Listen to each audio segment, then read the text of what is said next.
Are we now live?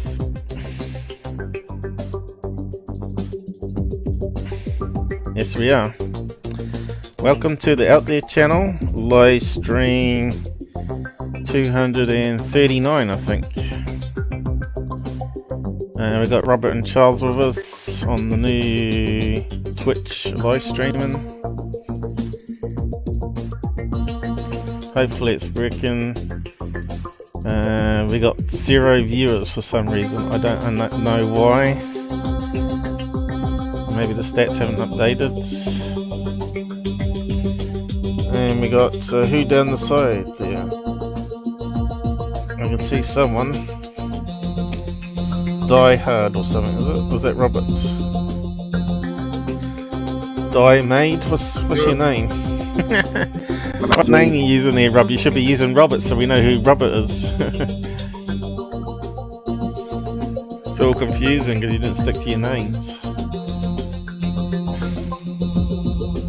Hello. How's the CPU going? 100% at the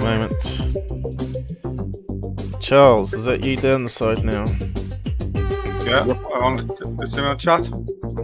Yeah, I can see hi guys. Yeah, that's it.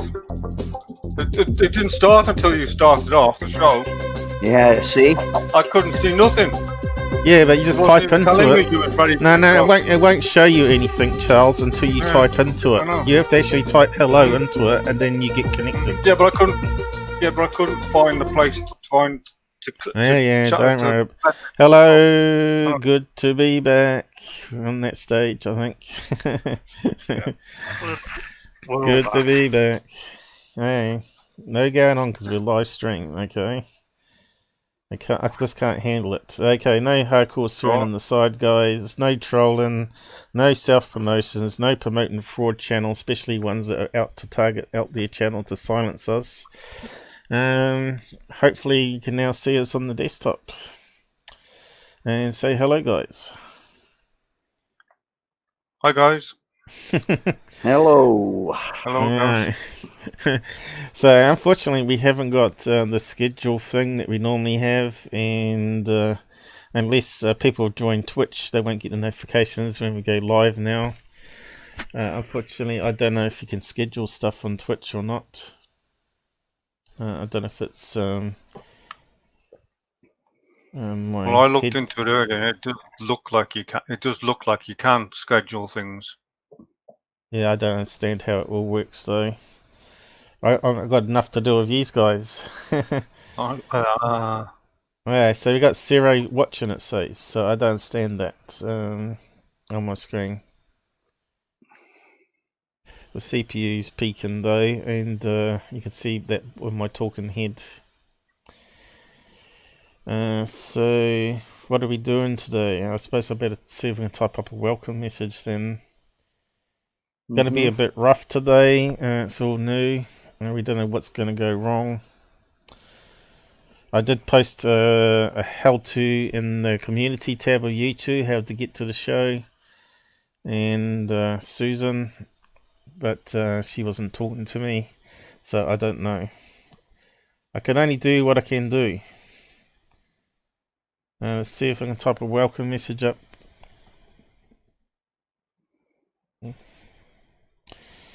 Live stream. Come on. Stream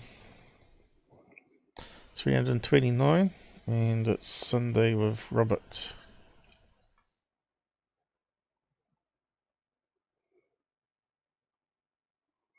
There we go. My screen keeps moving all over the place though. Did you get that message, guys? Yep. Okay. We're in the right place. Says we've got 2 viewers now, so it looks like maybe it's updating. We've been going 4 minutes, it reckons. It's probably me and Charles. Yeah, there's not much we can do unless people read the community tab at YouTube, else they'll never find us. Who's Diomede? That's me, Charles. Oh, that's you, is it? Yeah. I don't know why. So I got to get used to the names. Or he can rename it. He can go into his profile Of course I and rename can. it. Of course Yeah. I can. Yeah. It's no big deal. I wasn't No. sure we were going to be using this, to be honest. So I just Well, I told used an you we internet were. name. If I tell Well, you no, you that we didn't are. You didn't quite explain it, Paul. That the last time I heard of you, you were saying there'll be no live stream tomorrow. Then you leave a link to this, so I joined just I in said case. there'll be no live stream ever on YouTube again. On 0. YouTube again. Never again is going to be a live show on YouTube. It's all coming to these alternative platforms now. YouTube have blown it by taking up sides of a big channel trying to take me out. So I'm not going to use YouTube ever again. YouTube is now a backup. YouTube is now a backup channel. It's not my main channel anymore. It's finished.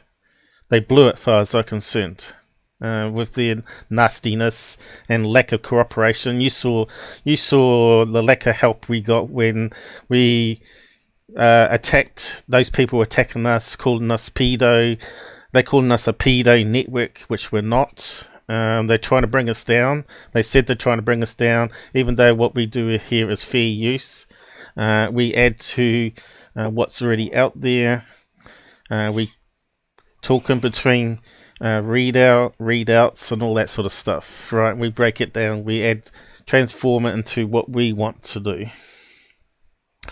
I'm really angry, as you know, and I'm the one that will bear the financial burden of this and end up in prison if that's what it's going to end up being. So I'm willing to fight this right to the end, including losing my life over it. That's how serious I am on this topic. So they don't know what they've bitten off here. So good luck to them. It's only a copyright strike, Paul. It shouldn't come to anything like that. They've taken it to court, mate. They're taking it to court. It's serious. This is really serious stuff. Just get into your heads. Oh, yeah? This is prison type stuff we're dealing in here with big financial costs. We're talking about big money. You know, when that other channel, He Production, got attacked, they had lots of supporters, and they got $1 million donated to them just to take on this other big channel. I haven't got any support like that. So I'm going to have to use free lawyers and all that sort of business. They've got my address now. That's what they wanted. They got my address. They now can harass me until the end of the days. I'm going to be harassed, bullied online, non-stop now by this Dream Team panel. That's run by Dr. J and Blake Cousins and Goof on Radio. Okay? And probably LG as well. You can probably chop him in there as well, and any other ones out there who are all meant to be on the side of truth and finding the truth in ufology, but they're all in the same game. They're all out there to make money. That's their end game. They're not interested in truth. No, I know. They're all scumbags. Yep. Simple as that. Not yet. Lunchtime will do. Alright, so where do we begin? Now I did have a list of what was meant to be on the show today. Where did it disappear to? Down here.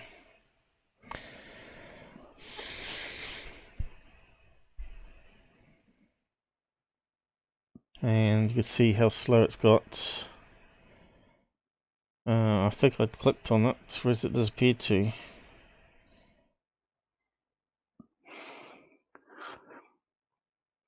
I'm not sure how it's going to go.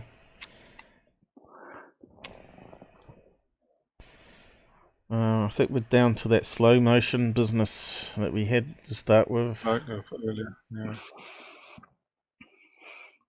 yeah. I'm not sure why Susan hasn't joined us. At least if she joined, we know someone can follow instructions. Yeah.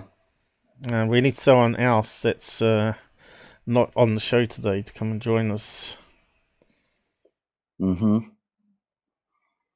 I'm trying to get that list up. I'll just wait. I'll probably do all the zillion clicks in a minute.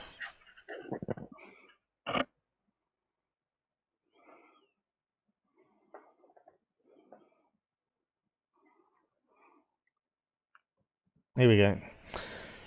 Oh, no, it's got to go. It's going to have all the clicks now, probably.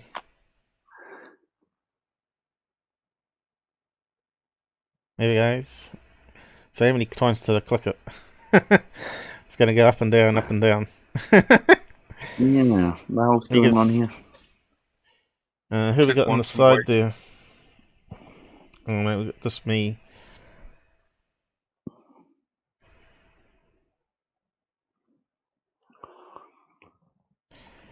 I think it may have stabilised now. No. I noticed it lost the turbo overclocking that I had yesterday, so I think it might be working now. Still need a better computer, need lots of money. Money solves everything, really, in this world. Sure does. And I don't know how you're going to do donations now. Apart from go to YouTube and donate that way. You can go to an old video and hit super chat, I guess, on it. I've left that queued one up. I don't know how long it will stay there until they take it down, I guess. So we're doing Ontario, which is Canada, I believe. Yes. Barbell UFO. That should be Canada. I'm not sure what order you're going in. Looks like you got that one up already. Edwards AFB Encounter 1965. That's in America. USA. So we need to put the country names in. UFO stops train, Mount Vernon, Washington State. I guess that's USA.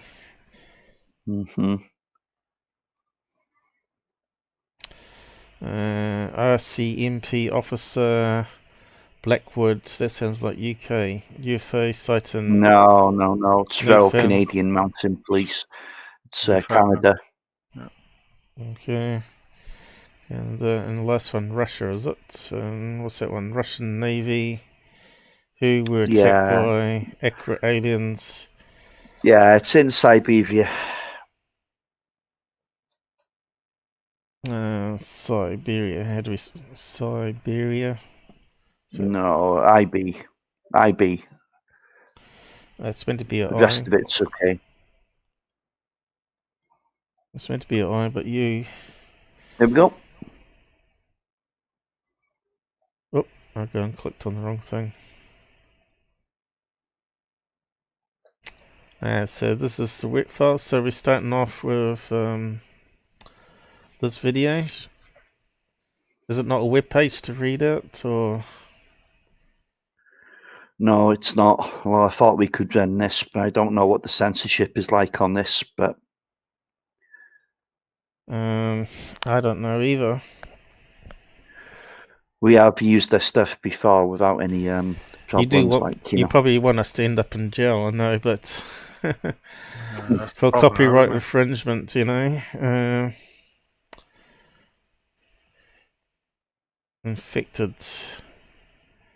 Sometimes it does pay to reach out if you're going to use videos in your presentation, and reach out to people and say, can we use that in the presentation? If not, we can use a clip of it in a presentation under fair use. So anyway. Yeah, well, I thought if you stop it in parts and comment on it, it was fair use, but I don't know. So what do we got here? It's got some music. No, there's no music. There's music. Is there? Yeah, a little bit at the back. Start. 3 men while remote road. They claim to witness a bombshell, was it? Barbell. Barbell-shaped object with strange symbols.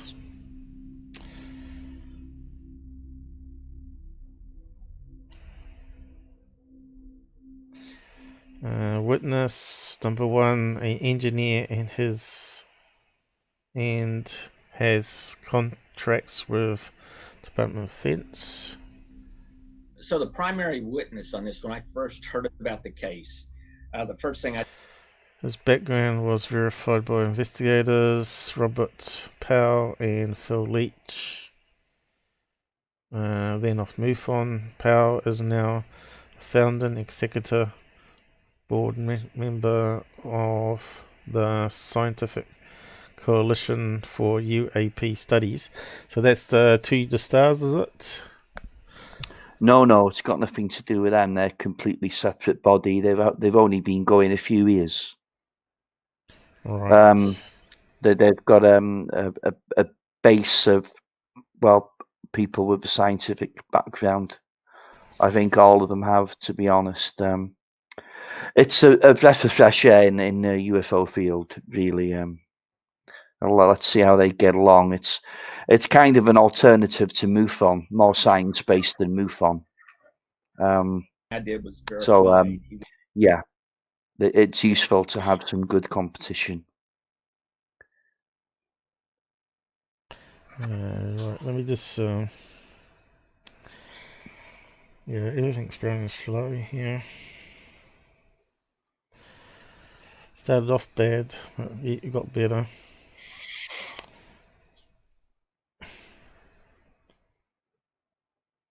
Was who he said he was.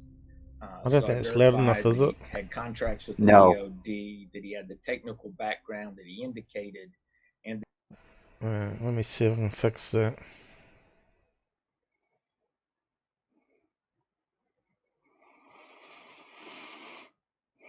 I've got 2 watching 17 minutes into the show already.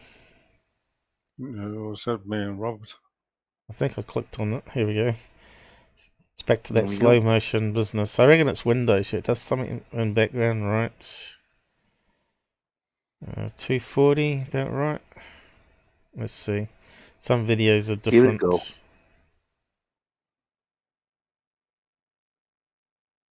that he was who he said he was. In other words, Oh, we're back he to that. lived at the location where his business was. CPU's just et cetera. peaking like crazy. And he wanted Yeah. to remain anonymous, so that throws an extra kink into it. But he's not anonymous to me. So then my next step was to fly up and meet the guy, because Let's see if I can get some more speed. even though I can do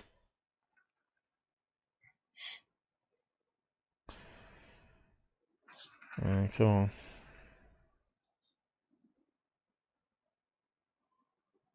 So much going on here. It's not doing what it's meant to be doing.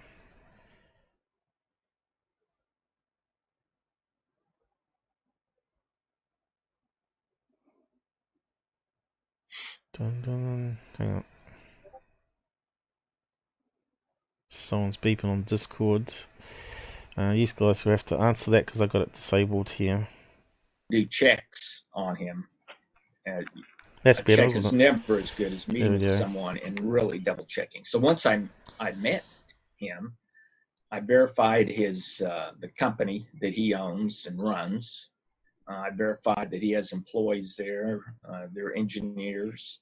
I verified all the type of information that made me feel that, yeah, this guy is who he says he is. So I have no doubt about what he's told me. That was Robert Powell talking about this, the Ontario Barbell case. We'll explore why investigators think what the Department of Defense contractor says he saw is a true unidentified object. Subscribe to join us. I think we've used this skill before, haven't we? Yes. Yeah. In August 2013, witnesses 1, 2, and 3 were driving on a remote logging road in Ontario, Canada. They had just finished hunting and were on their way back to camp. Skies were clear, wind was calm, and no moon was out. At 9:40 p.m., they were heading north when Witness 1 noticed something. We were roughly 4.5 or 5 miles from the main road when I noted something over my shoulder. I was actually sitting in the back of the vehicle. This was a late model 2013 Ford pickup. It was one of the crew cab style with a seat in the back, and I was sitting in the back. Oh no, it's not witness Spartan two was 1, driving, witness 2, and was 3, in is the- it, by any chance? the passenger side front seat. I noted some lights flashing. The very first indication that I saw that was almost a flashing glare in the right-hand side rear window of the vehicle. I caught it in my peripheral vision. So it was actually just over my right-hand shoulder. I quick spun around because I thought that was Susan, unusual. was it? As we were out in the middle of nowhere, literally. Hey, Susan. It was wilderness. And glad you found your way here. My immediate first thoughts were, this is really late for a helicopter to be out in the middle of nowhere. The light methodically approached. They continued to drive. Witness 1 wanted to film it, so he got out his droid cell phone. Strangely, it was already going through a boot sequence as if it were trying to turn on. He next grabbed his Sony HD camera, but that wouldn't work despite it having 41% battery shortly before. By this time, the craft was probably at my 1 o'clock position, so it was about looking straight over witness 3's left shoulder. So it was about me looking from the center of the vehicle in the back seat straight to the right-hand front pillar, windshield pillar.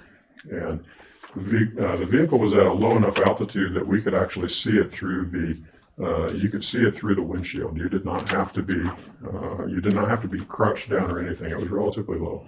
If I were to estimate its altitude, it was probably in the, I'm going to say 150 to 175 feet of elevation. That was probably the highest it was at. Okay, I think I've modded you, Robert and Susan. You can check that out. The craft has now flown above them and is in front of the truck, continuing at a pace of 15 to 20 miles per hour to the north. Oh no! I told the witness that was driving. I said, stop the vehicle, and he stopped it.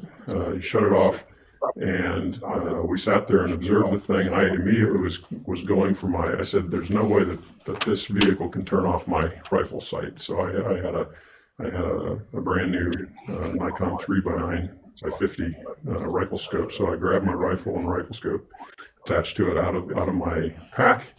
I had my windows down, so I immediately hung it out the side of the vehicle, and I opened the side door. How's the audio sounding out there by any this craft?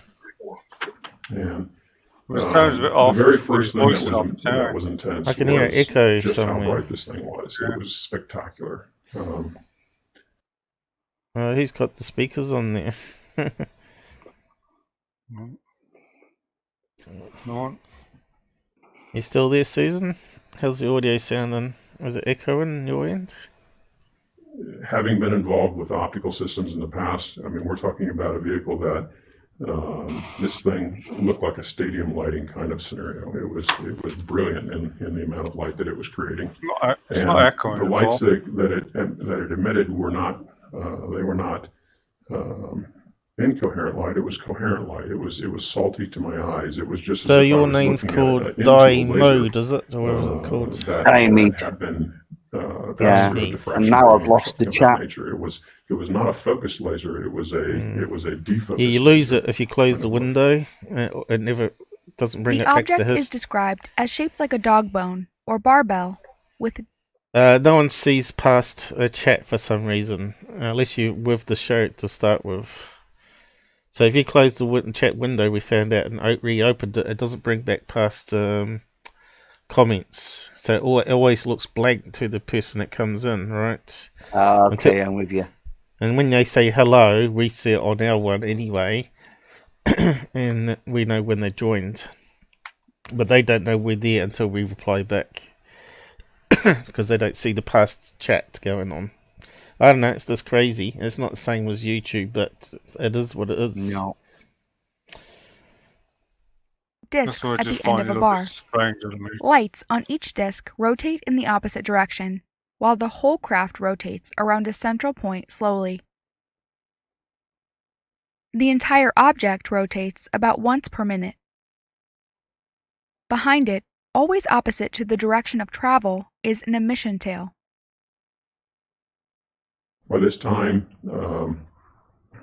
both the other witnesses were extremely worked up about this. They were, in fact, one of them said, "What is it? What is it?" And I said, "I'm not sure what it is." The other one said, The other one said, just shoot it. Like he wanted me to actually shoot a rifle round into Shoot this thing. first, ask questions later. Yeah. So it was close enough. You could have took a shot at it. Oh yes, and I believe I Of even course, mentioned it. Mention that? Okay. Yeah, when he is looking at. Okay, this is in Canada, not America, so it's kind of funny that they say shoot first and ask questions later too. Yeah. Through the gun, I do remember about I'm just making a wisecrack saying, well, just shoot it, you know. But the thing is, I got a sneaky suspicion that these are the guys that are Spartan 1, 2, and 3 from Linda Moulton House. It's just a gut feeling I've got straight away looking at this video here. I don't know if I said shoot it, well, maybe identify it later or whatever, but maybe that's what I was thinking. But, you know, that was, definitely close enough for that. And I said, I can't shoot a round into something that I can't identify. And this is a vehicle that was extraordinary. And I said, you guys just need to be patient and let me observe this thing for the next minute or so that I can take in all these details. So over the next couple minutes time period, I literally was making just a terrific number of mental notes as to what I was observing. Because I was using a rifle scope that had a fixed objective focus, I could actually got someone zoom else in joining us. and make mental notes as to the scale and size of things. This vehicle was, it was huge. It's rough dimensions now that we've come back and made calculations, about 170 feet in length.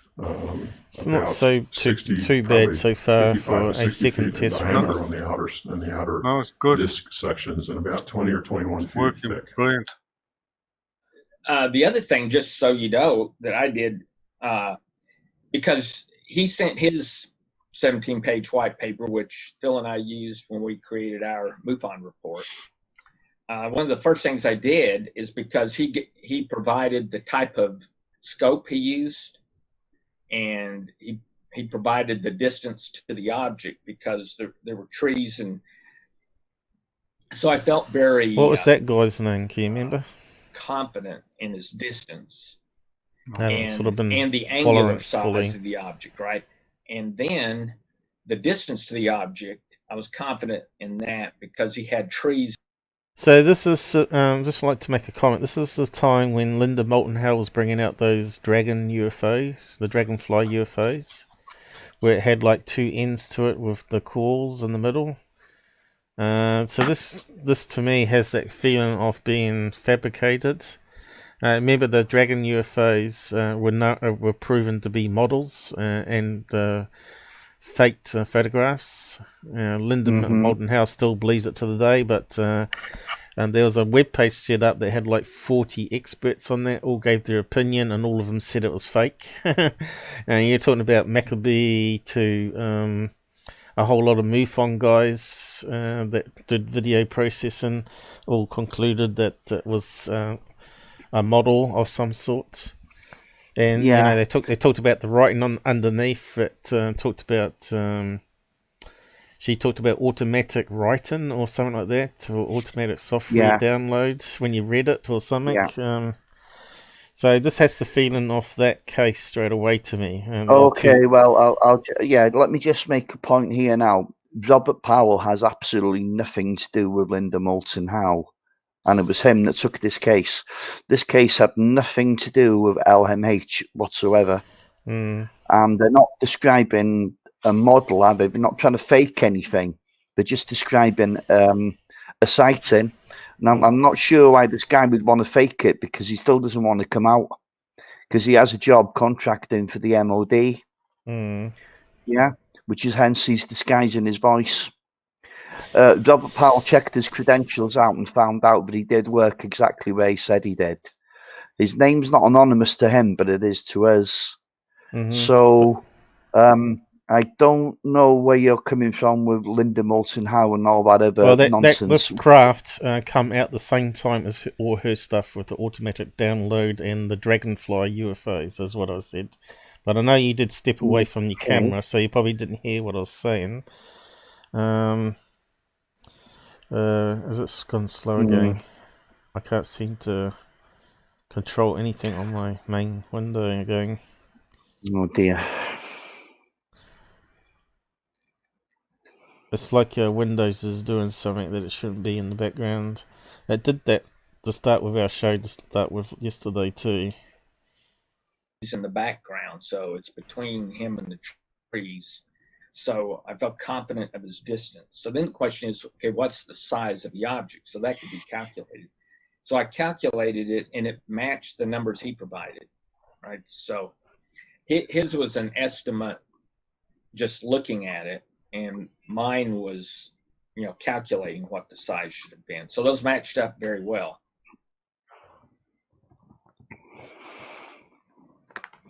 The vehicle looked as if it was made out of a forged piece of mercury. It was brilliant and polished, and there was absolutely no lines whatsoever, no rivets.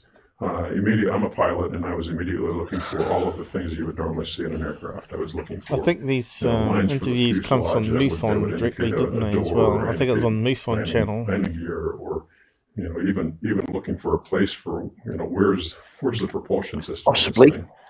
And, I think so, because I remember looking into this case, in that regard. and I was a wee bit suspicious What was able to be of discovered it. was a very elegant set of what I initially thought were lights around the outside perimeter of this vehicle. Actually turned out that they're anodes or cathodes of some kind. This thing was a. Do you want to pause it for a second there, Paul? It was flying by virtue of some. Yeah. See, the only thing that makes me suspicious is the level of detail that this guy is giving.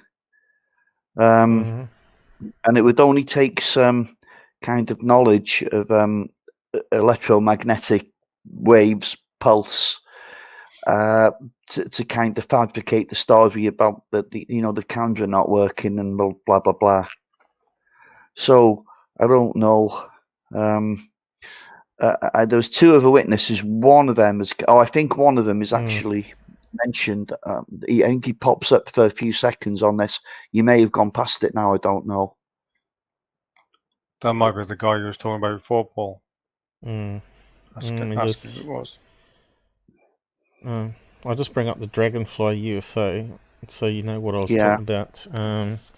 Yeah, I remember that. I do remember it, Blake. But there used to be a website, but no one's funding it now, so it's been taken down. That sort of had all the experts on it and all the footage and analysis they did. But we'll probably get Linda Moulton Howe pop up here.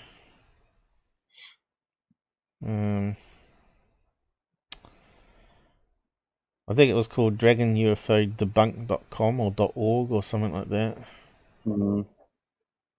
I think I clicked on images. It might be just running really, really slow. This one here.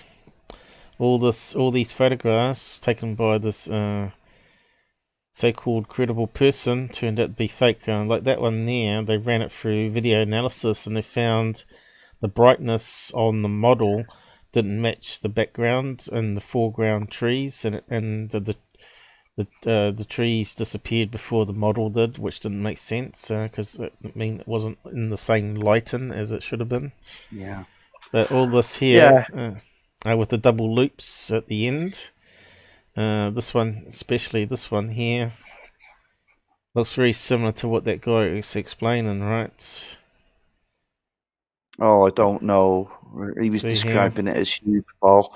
This is just a drone, isn't it? I mean, what he's describing is basically two saucers connected by a bridge. It doesn't look anything like that. Yeah, but there are several of them. It's taking ages to come up, fortunately. We didn't try out Microsoft browser yesterday though. Let's see what else on. So look, this one here has come up here. It looks very similar to his drawing. I could just see a desk there, Paul. Yeah. Look, that one in. So look, this one's got multiple loops. It's using the same idea with making like a portable core, like Townsend Brown.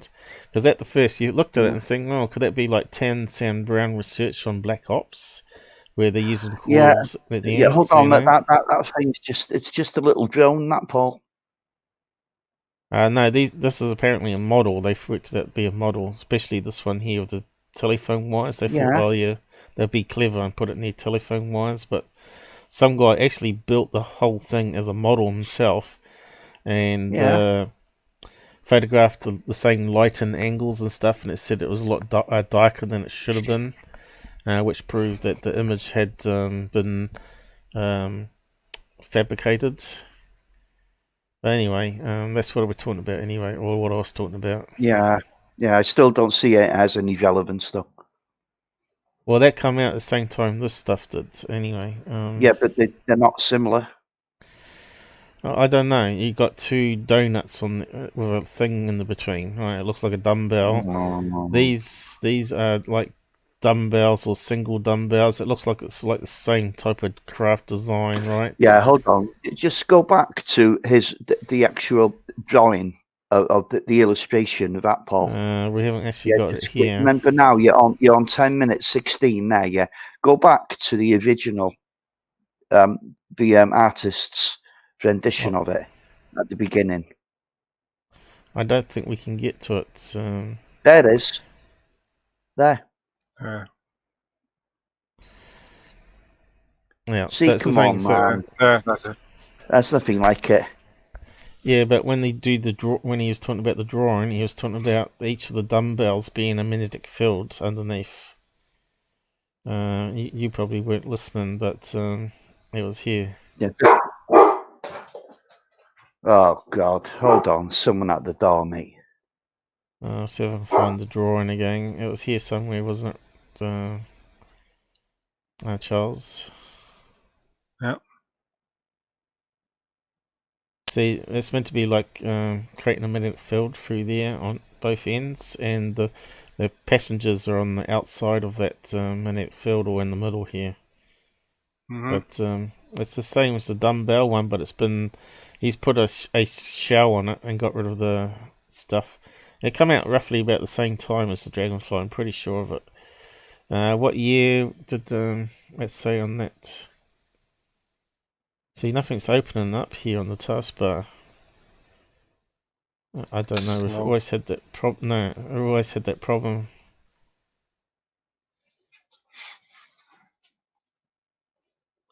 For some reason. Let's see if I can get it open.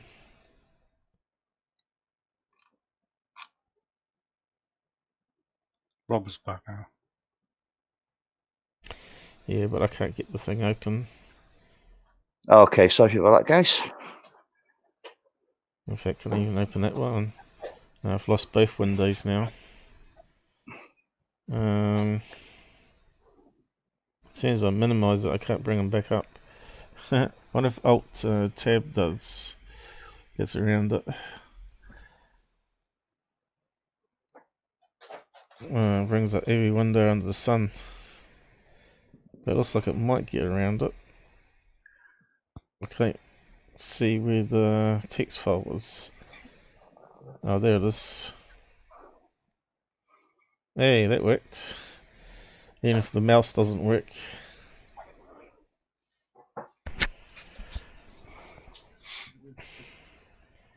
And now if I click on it, does it show? No. What was I going to look at thing again? I forgot. Year number. Year number, the case was 2013, yeah? Yeah, 2013. I think that was the time that Linda Moulton Howe's Dragonfly came out. But anyway, I just don't see the connection personally. There was meant to be a drawing of what you didn't see of them explaining how it worked, because he could feel the magnetic field and all that sort of business, right? Raise the hairs on his arm. Where was it, Robert? I mean, Charles, it was here somewhere.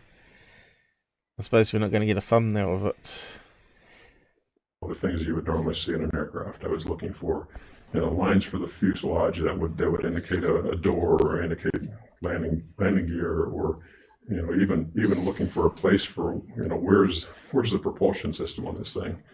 And there was nothing to be discovered in that regard. What was able to be discovered was a very elegant set of what I initially thought were lights around the outside perimeter of this vehicle.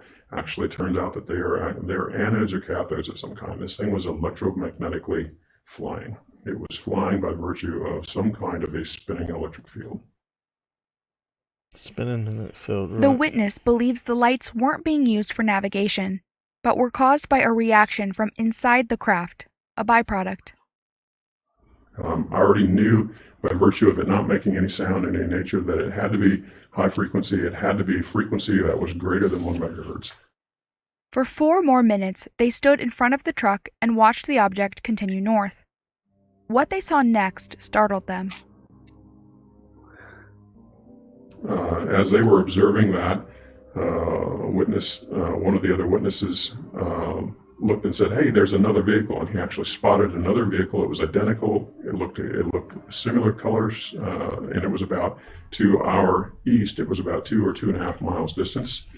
We observed that one for about probably 2 or 3 minutes. We also spotted a third vehicle in that same time period. The third vehicle was further north. Probably, if I were to put an estimate on it, it was possibly 8 or 10 miles north, and it was at much higher altitude, and it accelerated away and over our heads at a just unbelievable velocity. During the sighting of the second and third objects, Witness 1 pulled out his camera. This time, it powered on. You can hear recorded audio, but the video output displays what looks like an interference pattern. We got 3. That's the original one. The one that's straight down the road. Yep. That is the original. Looks like a VHS tape. I've got plenty of those in the drawer still. Yeah, that guy is going really fast because he's high. And he just covered the entire sky in less than a minute. You're talking the one to the right. Yeah. See anything? The camera wasn't the only technology affected by the object. Witness 1's phone never finished booting up. It instead lost power and was hot to the touch. A 2-way radio inside the truck also failed. So that could be microwaves. There's something else. Yeah. As he observed the first craft, Witness 1 says he noticed something. Dark lettering, symbols of some sort, on the exterior. This is Linda Milton House He drew stuff. this the next day, believing what he wrote to be mostly accurate, a 7 on a scale of 10, with 10 being perfect recall. But what is it? Phil Leach, the other investigator in the case, stated in 2016 that he consulted with a linguistics expert. They believed it may have some symbols in common with Cree, an Algonquian dialect from the area. Cree originated some 3,000 years ago. What remains is still the most spoken Aboriginal language in Canada today. The investigators' report shows they considered all options. But ultimately, they concluded this was a true unidentified because of 3 main reasons. There is no known technology to explain the That's object. where all the Mayans went to. There They were went to space. electromagnetic effects on multiple devices. And testimony was consistent across multiple interviews and both witnesses who went on record. Why isn't this case more widely known? Is it because the witnesses wanted to remain anonymous? Or because the video is glitched? What do you want to tell the public? Well, it was an important part of my, I guess, a milestone in my lifetime, and I'm hoping that by the story coming out that we might find additional people that have had either experiences and or can support some of the technological detail that we're looking for to try to explain how the vehicle flies and some of the novel characteristics that were noted out of this experience. Put yourselves in the shoes of the witness. If you maintain contracts with the U.S. military, would you publicly announce a sighting that would be inherently linked to your company? If you had employees, would you risk it? We also realize some may question the detailed descriptions Witness 1 gives. Is it too good to be true? Consider that sightings like this are rare. Powell told us the majority of cases he's reviewed are submitted by observers who didn't have near this vocabulary. So, every once in a while, isn't a highly technical person bound to see a UFO? Is this what that kind of sighting would look like? Let us know what you think in the comments. Thank you so much to our patrons, including Steve. Okay, that's it, guys. Yeah, so I don't was- know. I don't know. Let's see if we can find some drawings on this and look at it a bit better. I wish that my admin panel would come up so I can see what's going on. It does concern me the amount of detail he went into that kind of scenes. You know, a description almost sent Over from the the top. gods. You know, it's a difficult one. It's not often you get a witness with his technical ability kind of thing to explain the dimensions of the craft as well as he has done, but that's still, most people are in kind of awe when it's something like that is hovering overhead. You know, to look at it through a scope, and a rifle scope, and taking all those details in the dark. I'm not sure what kind of scope it was, but you know, if you look at lights through a normal rifle scope, all you generally see is blur. And this thing was lit up like a Christmas tree, as he explained, yeah? So I'm not sure how he's managed to take in all that detail. If he's out shooting at night as well, it'd probably be one of those night vision ones as well. Yeah. Which will overexpose the light as well, so he wouldn't be able to see it anyway, would he? No, you wouldn't see a lot. No. That's if it was a night scope. That bit wasn't explained. That's the first question I'd like to have asked. What kind of a scope was it? I mean, was he hunting during the day and it got dark during the journey back? Could have been. Don't know that. You know, that's just additional questions that you'd want to put to the witnesses. But normally you'd think that Robert Powell was, you know, pretty good when it comes to the legitimacy of a case. But you don't know. Anyone can get second. CPU's peaking like crazy. Is it? It's not picking up my typing. Come on. Give me some images. I clicked on images. 5, 4, 3, 2, 1. So let's have a look. Now we did that case before, haven't we? There we go. Got one. Dumbell UFO sighting. Yeah, that one there looks like that. It does. I don't know if it's the same case or not. It looks very similar.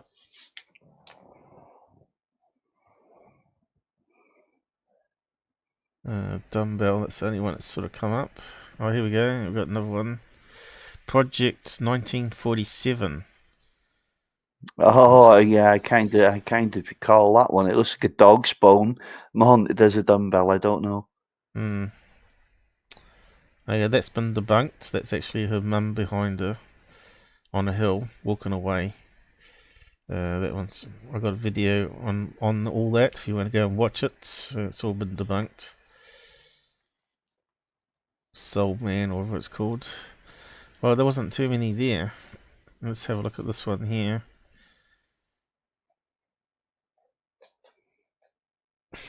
What's it say? Is it going to scroll for us? Okay, it's got some more on the page now. Yeah, beep beep means CPU's maxed out, unfortunately. Oh dear. Let's scroll on that one, alright. UFO sighting. Okay, so I want to click on that. Does it open up? Yeah, it should take you to a web page. Yeah, should do. It's around like a DX66 at the moment. No, we got 5. We had 5 people on before. Now we're back to 3. It says. I've followed everybody that I can see that's in the list here. Mine still Activity says feed. 5. Mine doesn't. Says 3 now. Mine just says 5. No. Looks like someone's trying to sell a picture, you know. That's it. Not actually a UFO case. Dumbell UFO sighting it's got here. John Newman. Was that one of the guys trying to make money out of it? Deviant art. John Newman, no. What was the Nothing 3 to do with guys the then? case. So someone's trying to make money out of it, obviously. Yeah, you don't know that's the same. You don't know it's got anything to do with it, Paul. No, I don't know if it's the same, but still. Someone's trying to make money off the UFO thing by selling paintings.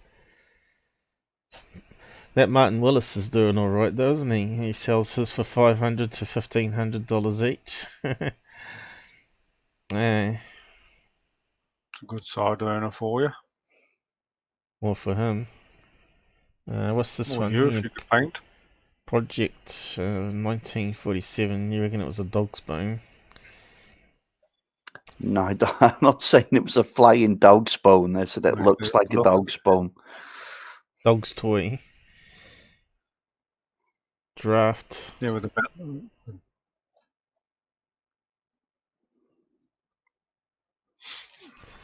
I don't know why Microsoft Edge is so damn slow. Unless we're going to do reading, I think we shouldn't use it. Here we go, look.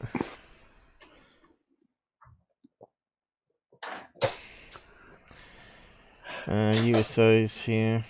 Sounds like he's trying to open doors back there. Yeah, he is. Not much I can do about it. where he wants walkies. Nah, he's been. Oh, thought that. Tell him to go to sleep. Yeah, it's worth a try. Looks like the font's too big here. And nothing's going fast though, so I'm too scared to touch it. And I'm scrolling, but it's not doing anything. That's hopeless, isn't it? There you go, beep beep. Too many rolls of the mouse. USS Chase. Oh, here we go, it finally come up. What's it trying to say?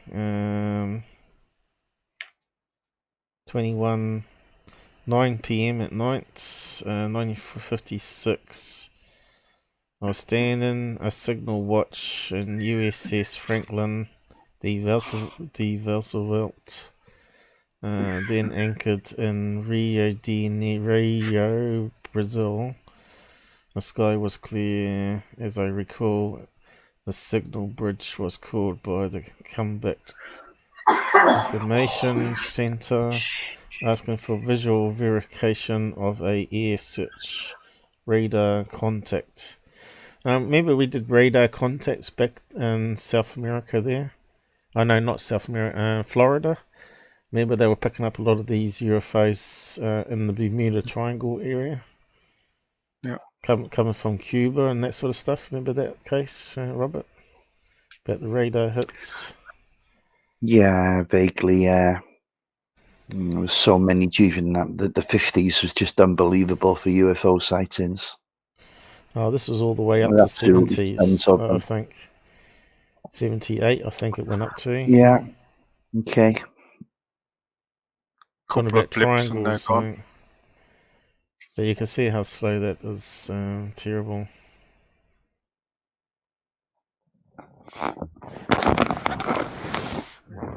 Maybe if I minimize that again. Over there, it'll speed up again. Let me just do that. And have we got some speed back here again? So what else we got here? Oh, here we go. It's speed up now. So it seems it can't do 2 screens at once very well. What's this one here? That one looks interesting. Is that the 1957 case again? You know, that kind of looks like 2001 spaceship. Remember that you had that sort of same shape? with the domes and thing in between. Oh, Space Odyssey. That's what it looks like. Yeah, it does a bit, doesn't it? But a double-ended version one. Now there's that case there. And of course that's the one they used on To the Stars, which is a number 1 balloon, I believe. Mida balloon. That kind of looks like the same sort of craft. So many people got caught out on that one. What's that one? 47 again. Looks like 47 FBI files here, was it? Or Blue Book files. What's that one there? Large. Let's have a look at that one. Now that one looks the same again. MUFON. Is it? No, New York UFO. Let me just open that one up. That's going a bit faster now.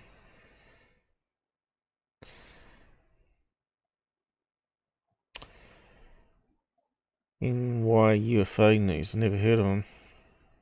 New York. November 2017. This one looks similar to that 47 one, right? Almost looks like it's got lights or cabins at the end. A bit like 2001, really, isn't it? There you go. Don't tell me it's in Brazil. Oh, it is too. Look, same location. So how many years after that initial sighting? 60 years after, and it's come back again. So maybe it's going to come back in another 60 years or whatever. So 2077. So if you're still alive then, if you get a Dumbell UFO sighting, let us know. If I'm still alive. I don't think I will be. No, they will I be. Unless I stuck my head into a robot body, but you never know. If I am, I'll remind you. I'll give you a call and remind you. But yeah, maybe I should have kept that open and read it, shouldn't I? I think that's the only other ones we can find, Robert. And they're not quite the same, but instead of being flat pancakes on the end or saucepans.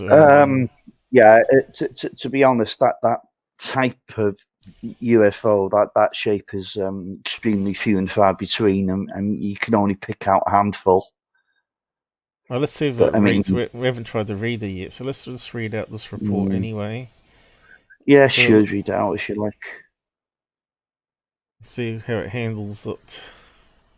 UFO sighting reported on October 8th, 2017. I took a plane trip from Campinas, Sao Paulo, to Rio de Janeiro.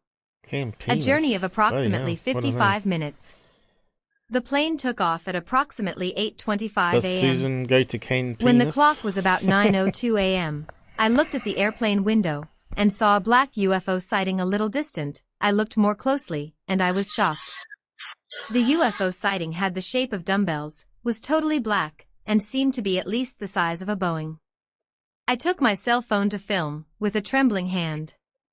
It took me to unlock it and saw the UFO entering the cloud that was just below it. I was very disappointed that I could not film this UFO sighting. After he got into the cloud, I was able to press the camera record of the phone and film for 2 minutes, but then it was late. The UFO did not return. Later, I took a picture of the video and did an illustrative image to exemplify what I saw that day. I'm still very disappointed in myself for not being able to shoot this incredible UFO sighting. That happened at cruising altitude and lasted less than 30 seconds. The following illustration is attached. MUFON CMS number 87923. So everybody could look that up if we wanted to. 2017. I think I may have come across it before, just after I started, right? My UFO channel. Anyway, maybe I should post a link to that. People can go and look it up on. So why is it not highlighting it? Select tool. Let's see if it works. Select tool. Copy. Of course, it doesn't keep our chat like it does with YouTube, unfortunately. So we got no references really. Well, I did do an insert paste, but I don't seem to have done it.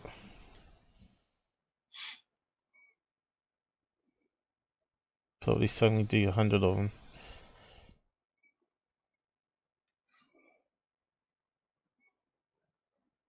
Why is it not pasting it?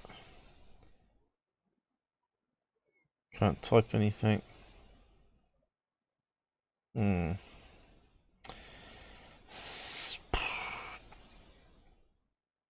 It's not typing.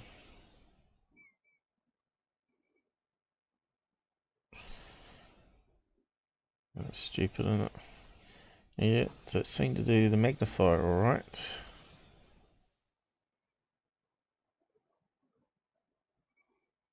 Let's see if it'll close it.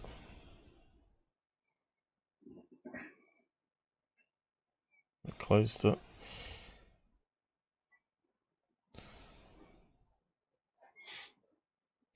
I suppose I can't bring that open. Why is it not typing?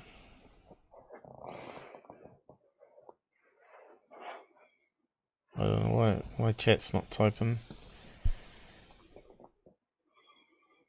Strange stuff going on.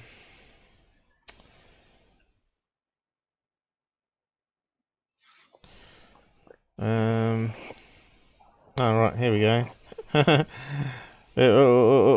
That's it's only caught up.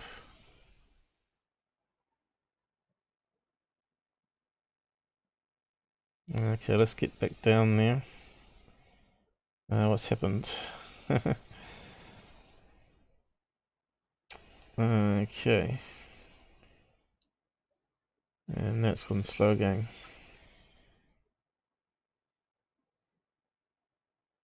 Select tool. Has it got select tool?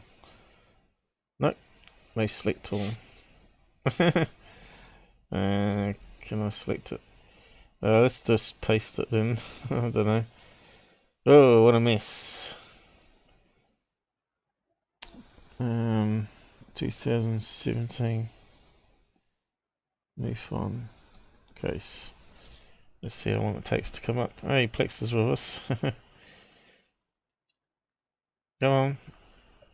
I've typed it. Why is it suddenly so slow? I don't know.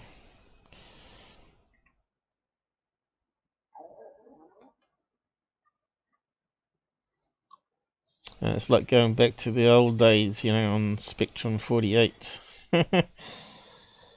With the internet, you know, with dial-up connection. That was before my days. Come on, I did it insert.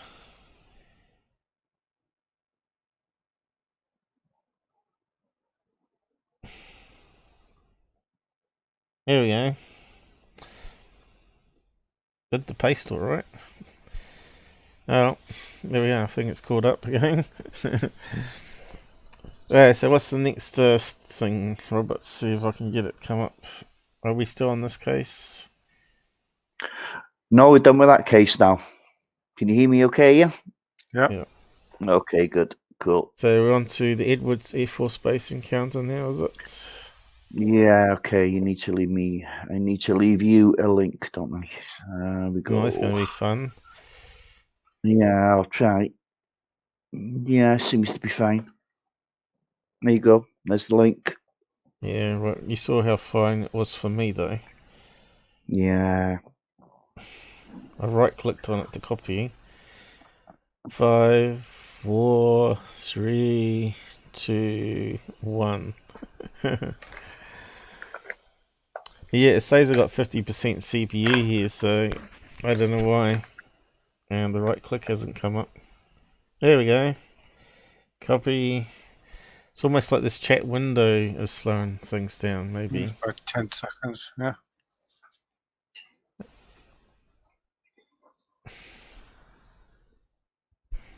And that seemed to be fast. There we go. Do we need to scale down the font?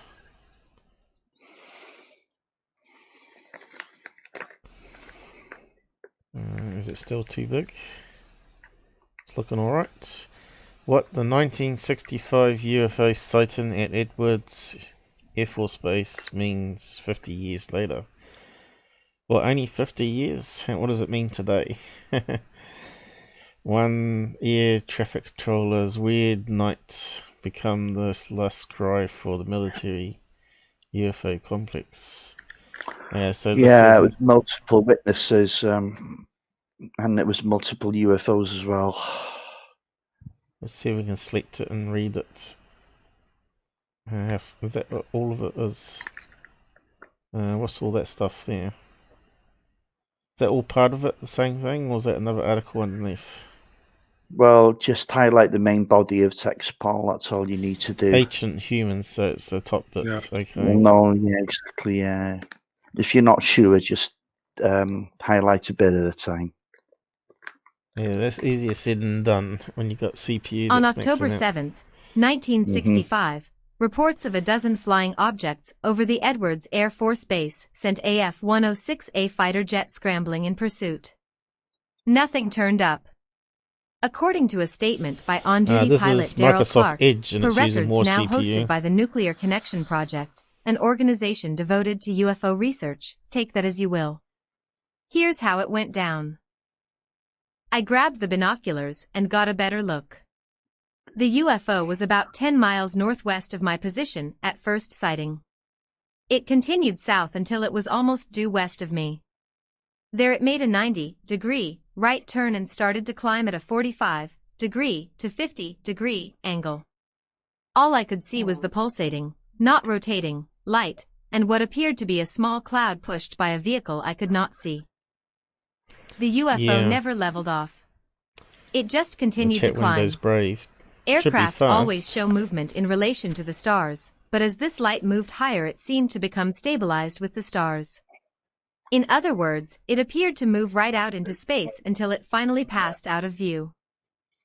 Reports of alien flying saucers and flashing lights weren't uncommon around Edwards. I thought I turned it off. Area 51 was a remote part of the base. Project Blue Book, government program, that rounded up the 12,000 reports of unidentified flying objects since 1948, including the 1965 Edwards report. For years later, the Air Force shut down Project Blue Book, declassifying most of the information, including 40 minutes of a 6-hour-long recording taken on October 7th.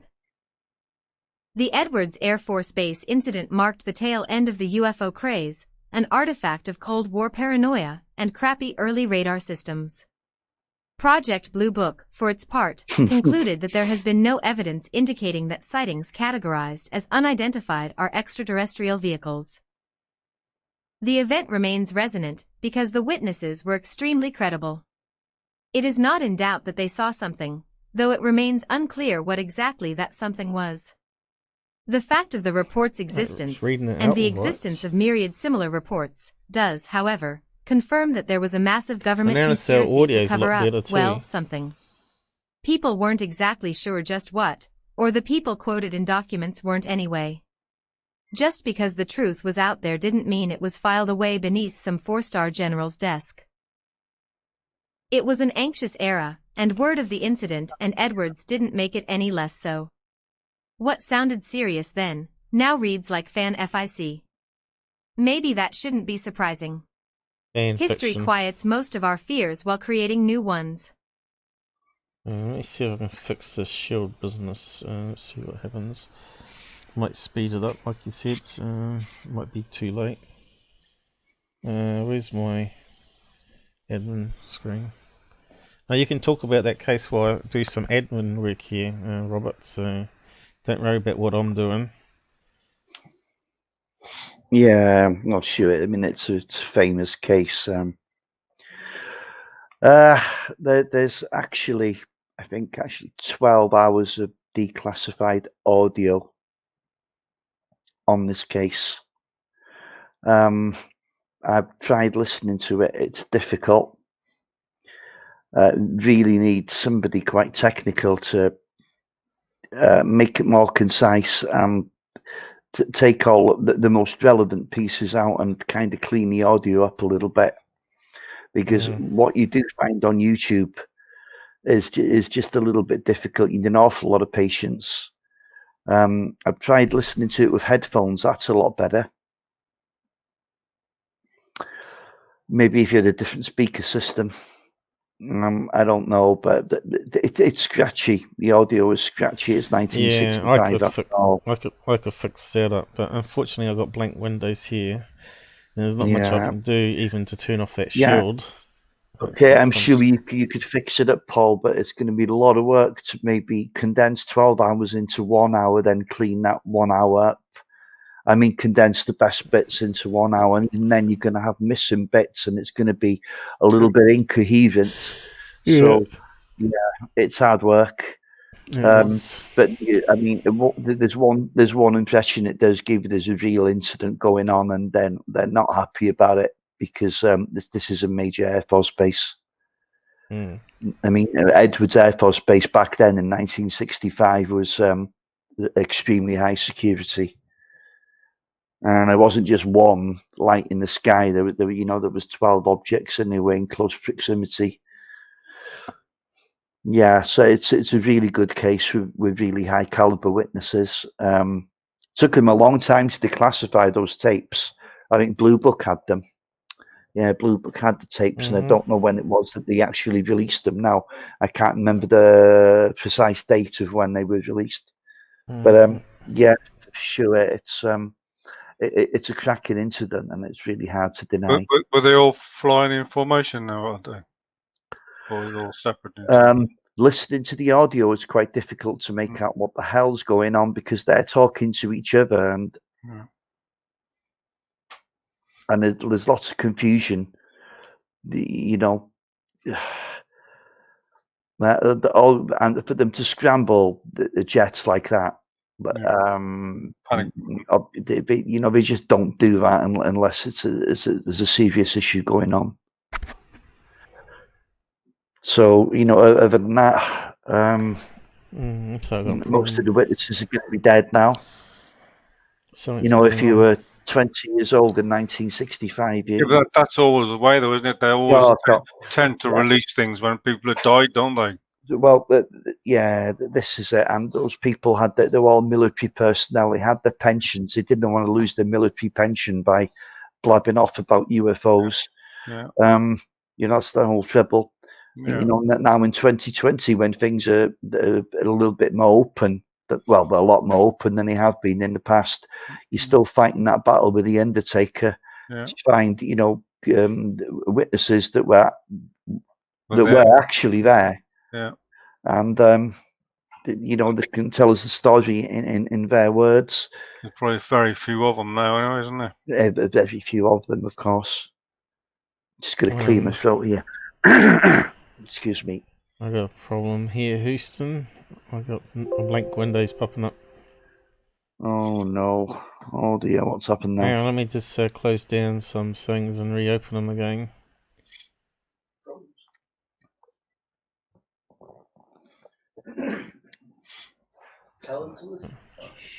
So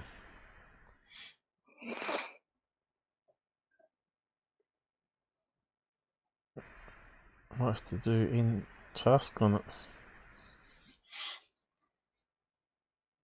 So it just won't draw the window. Oh, here it is. Finally come up. The chat hasn't come up though, has it? I got shields on, so I'm not sure if that's causing a problem. I forgot to turn it off on this. Come on. Give it to me.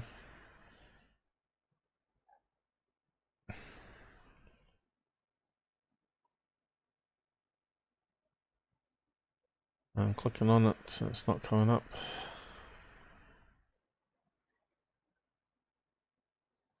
Come on. Give it.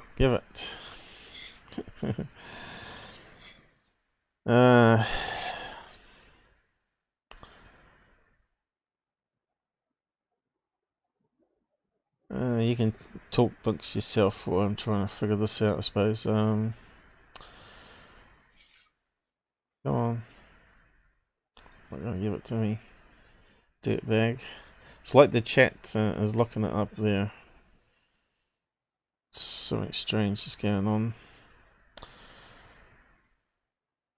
It's like it's progressively got slower and slower because something's leaking. Or it's fighting. I've got no taskbar now. It's like Explorer crashed. Oh, right, here we go. No. What's it doing? Oh, yeah, it looks like Internet Explorer crashed. Is it still streaming? Yeah, still there. I just still love Windows 10. Such a piece of crap.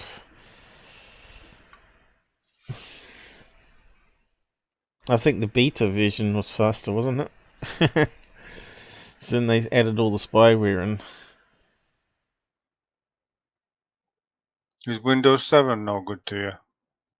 Well, the 8. Well, no, 7's not really good for streaming, but 8.1 is. Because it's got it's got the improved DirectX stuff added to it. You see. Could you not use that one? I could use 8.1. Yeah, probably. You try that sometime then. Easier said than done. I don't know if we can do Oh, a yeah, drill. not saying now to do it now, but later on, week or something. It's not like I can swap out the drive and put a new one in and have it all configured and have all the icons and software that we need. Yeah, I just won't. Let me see if I can close down the browser completely. Something's going on. The CPU is not the right indicator. It's got the CPU indicator's going up and down 70, 90%. But I think it's hitting 100 all the time. That's because it's not updating.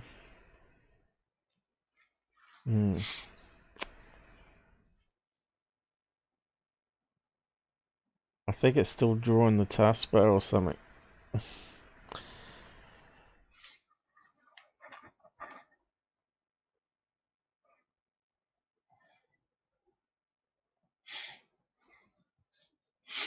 Maybe I can drop these guys off and bring you back in, but I'm scared I'm going to lose you completely.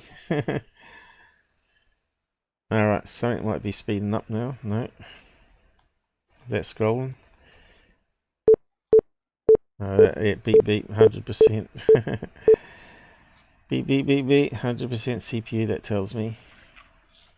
It's not picking up the key, the mouse. Yeah, look. We're maxed out. Maxed out, yeah. We didn't have this last night though, did we?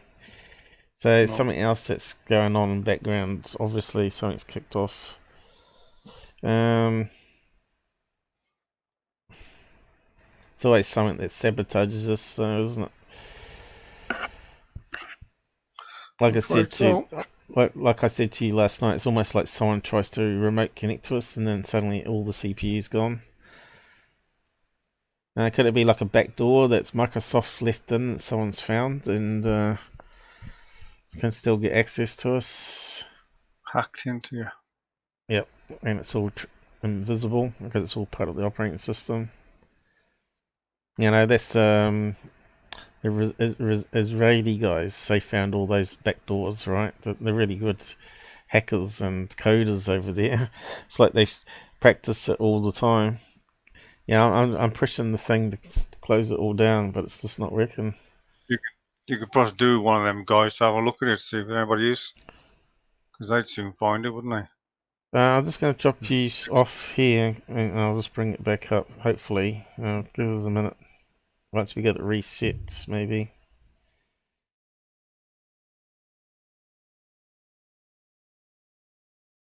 It should give us 20% CPU back again. But it won't close the window, seeing that.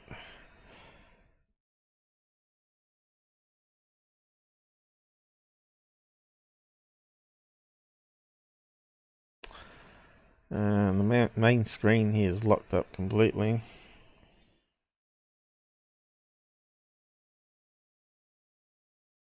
That's crazy. Crazy. Nothing I'm clicking is working.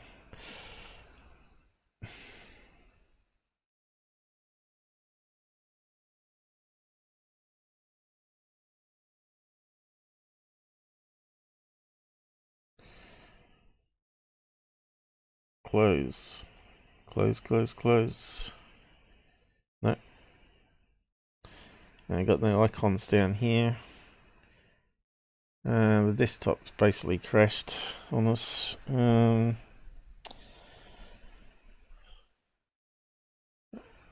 got an hourglass there on the taskbar now. See that?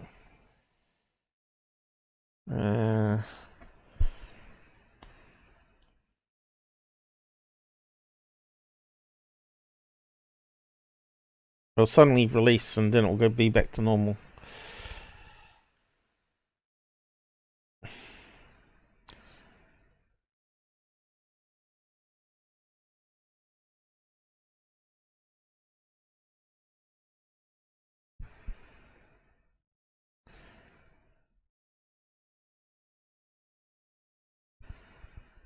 It's like something's fighting. It's like an endless loop going on something. Like something's trying to do a install and it's fighting itself or something like that, you know.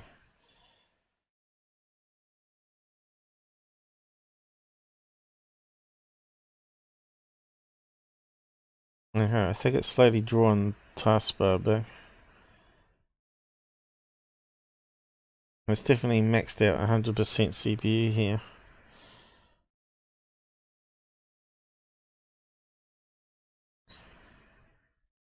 There's nothing I can do without crashing the whole show. I don't even know if the side chat's working. I think it's all locked up.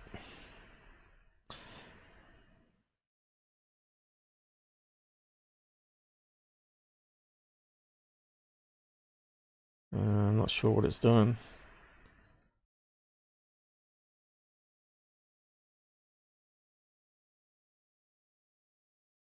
Will that give us some CPU? No.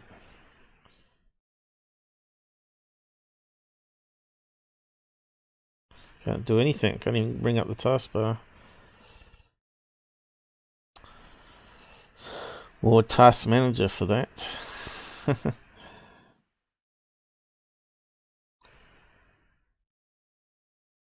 Probably say Windows update in a minute, probably. No.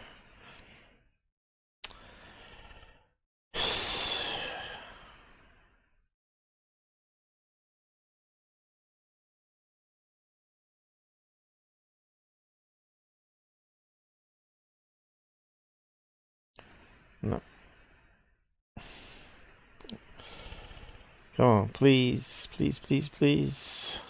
Release it. Whatever's fighting, release.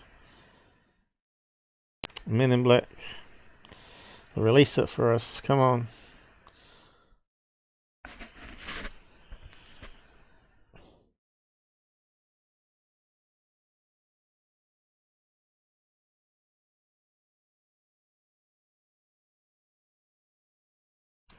No, it's never been this bad.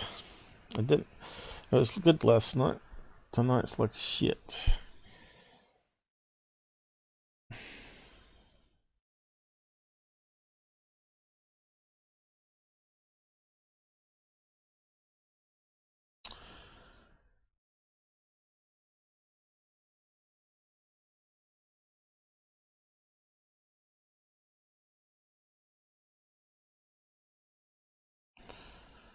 Is side chat still going?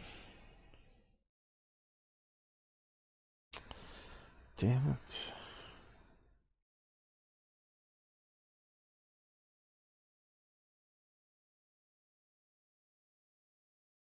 I'll close that down. Close, close, close. Hey, something's going on. Something just opened up on the other screen. Come on, close, close. Close, close, close, close. Hang up, hang up. No. Nice.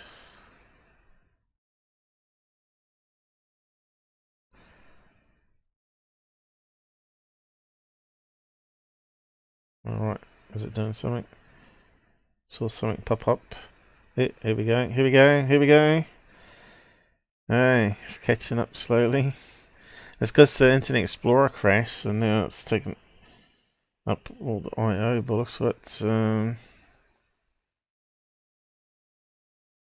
let me just reset if I can here without crashing off the live stream.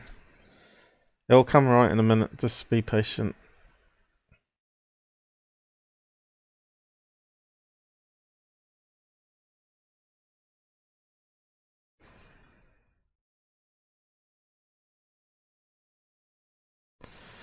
Looks like it's picking up my clicks from 10 minutes ago.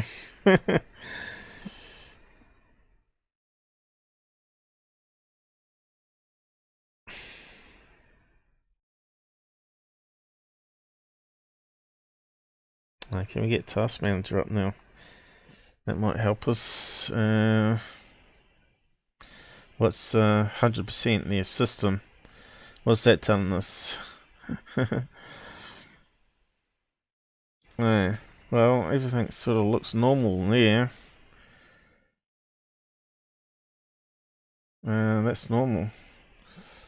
Can we do something now? Brave.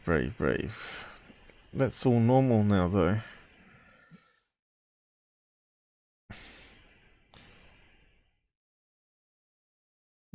Is it working? No. Okay, let's try it in task. I got rid of something. Don't know if it's still streaming, but we'll find out. It's going faster now. Select Brave, restore pages.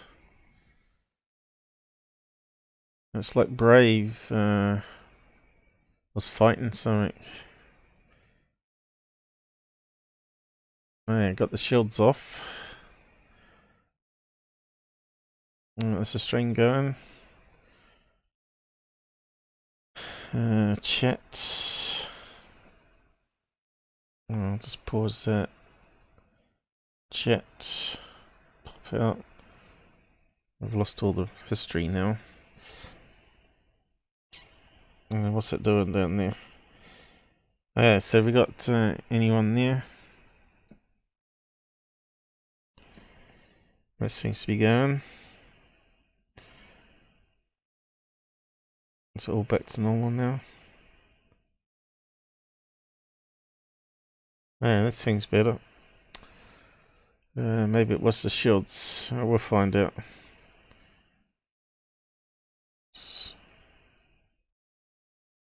Let's get the guys back. That seems a bit better. I'm going to join. Yep, here we go. Let's face it, Wuhan. There was a lab there that we know beyond all doubt that were mucking about with coronaviruses. Hey. Oh, I think they're going to pay for it now in China. Hey guys, get rid of it now, and we've already gone over 1 million deaths now across the world.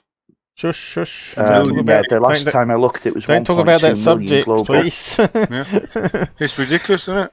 But having said that, if this is a population to control thing, like what some people are suggesting, then it's an epic fail. Hello. If it's if it is kind of sterilizing the males that have had it, I don't know how long it's going to take. They're not listening to me, people. I just have to mute their mics.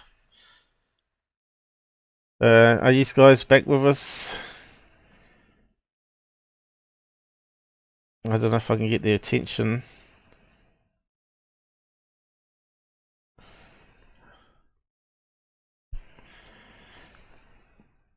Stop talking about C-19.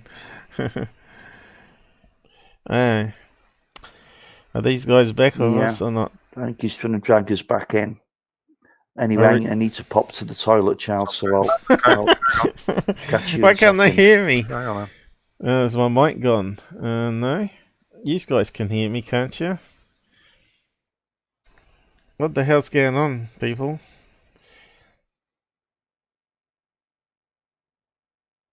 Why can't they hear me? So you can hear me, they can't hear me. Why? It's like maybe they got the wrong mic. Something really screwed up. Let's have a look. No, cable B. It should be working. We can hear them fine.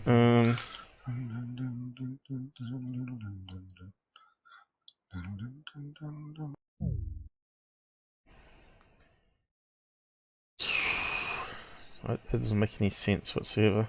Try again.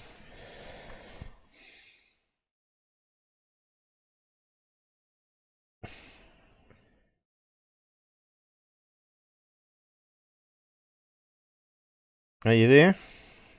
What's it doing?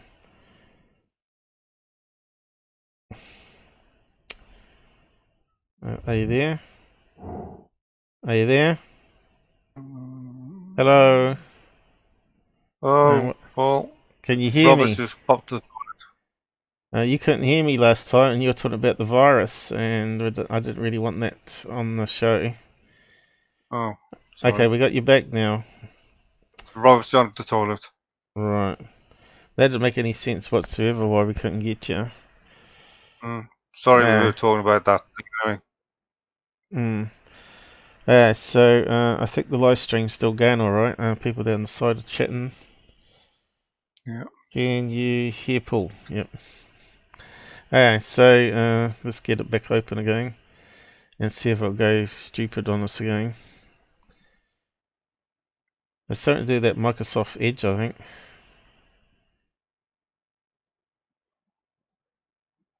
Things can only get better. So we keep saying. I think it can only get better with a better computer. I think it's the only way it can get better. Yeah. Let me just see if it's all responding here. I've lost all my icons on the system tray. But that's alright. How come Windows never ever brings back the system tray properly? That's been like the same problem since the first Windows ever. they've had all that time to solve the system tray out properly, so if it crashes it redraws everything. They don't. Just useless. So we've got 3 people on with us. And whereabouts were we going after here? No, wait for Robert. Who's coming? Robert's here now. Did we read all that out? I think we did. Yeah. Back on, Robert. CPU rings at 60%, but I don't know if we can believe that. Okay, we back, are we? We are. Okay, did we get to the bottom of that last article? I think we did we? Did we not? So, yep. Where do we go from here? Okay, well, listen to it. The same incident, okay? This is Sandridge Nightcap. He'll introduce himself anyway. Right. We got 3 people watching. Who's that? I don't know. Wow. Plex, Susan.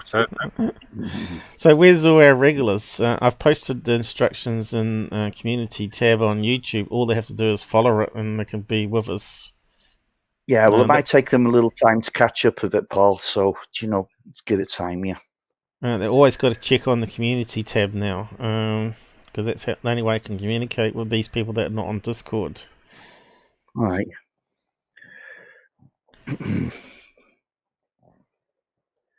I think Google hasn't actually sent a notification that they'll post on the community tab. Probably they're doing everything to hinder what I can do here.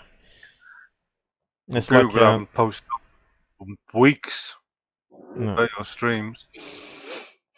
Well, we got 5 viewers now, so we'll see how it goes. So we got another link to go yet, or what? Yeah, I've just left it for you. Stop counting viewers and get on with it. I can't even see No anything. arguments. It's because I can't see your name, Robert. There, it's so off-putting. It's Diomede. I used that name as an internet name for a long time. You're in dire need of a beer. I've got one of them, that's okay. Diomede, by the way, was the Duke of Wellington's horse. There's a bit of absolutely useless trivia for you. And why would you name yourself after a horse? Are you an old nag? Yeah. I was born in a stable, that's why, Paul. I think so. Okay, Edward Air Force Base, 1965. Isn't that the it's same another case? YouTube video. Same case. I can see that. All good. What channel was it? NICAP, so it should be alright, shouldn't it? Yeah, it should be fine. There's only 2 likes on the video, and it's only got about 10 subscribers, and one of those likes was me, by the way. Okay, I'll just give it a like too then. Absolutely, we're using it, so why not? I've subbed as well. I'll be going over just a few. So this is where it gets. We need to boost up the thing, and because this add-on, for some reason, uses a wee bit of CPU speed. I don't know why. Items. My purpose here is not to talk too much about the case, but about the analysis and our support of the case. My name is Francis Ridge. I'm the NICAP Site Coordinator and Archivist for the NICAP Site, National Investigations Committee on Aerial Phenomena. I represent the A-Team, which is a group of about 17 people who are helping us peer review the information we put on our site. The people on that A-Team are people from the Center for UFO Studies, the Fund for UFO Research, MUFON, and NICAP. The purpose of us being here representing this case is to lend our support or endorse it, because it's definitely one that needs to be endorsed. The Air Force, in their study from September 47 to December of 1969, they investigated 13,000 plus sightings, and of those there were 741 they couldn't explain. But as our group went through these sightings, we found another 800 or so. And this is one that definitely belongs Area on that 51 list. found us. This is one of those cases that Hey, we're not all it's been 40 years stupid since it after all. happened. It was October 7th, 1965. So you must have found my community tab post, I hope. hope. You have to interview people who are very old and their memories have changed considerably about an incident. What we're dealing with here are 8 data tapes that are approximately 6 hours long, which gives us 48 hours of information to go over. And what we're dealing with is the incident as it actually occurred. So what is happening on these tapes, it tells us exactly what happened, and there's no question that this is what happened. This is a very important area. This is a test area where Chuck Yeager flew the Bell X-2, and the X-15 flights were done, and all the secret testing's done. And it's a very restricted area. And when 5 radar sites pick up objects, and you have a number of people seeing things, it's something to really think about. When an aircraft strays across into a restricted area on any base that has restrictions, they're usually communicated with and told that they must not proceed any further. If they do proceed further, they usually send up an interceptor or two. Yeah, Paul, do you want to just pause it and there these so I can comment, interceptors please? shadow the aircraft. Okay, thank you. Did you hear what he just said there? Because we don't want to miss things. 8 different radar sites picked up these objects. Now, okay, it's okay for 1 to have a glitch, but for 8 to have the same glitch, that's highly unlikely. This proves there was something Especially when you've got visual contact and you've got airborne radar picking it up as well. Plus the pilots make eyeball contact, visual contact. Then I think beyond, and I'll tell you what was explained away as Saturn and Venus. Honestly. Stupid.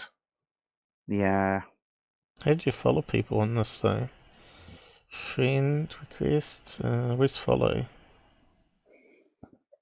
What's that say? What's that say there? Ban? Where's follow? That's, yeah, it's you know, well, it's got a. Doesn't show how Just you gonna can have to follow. get used to this as you go. So time out.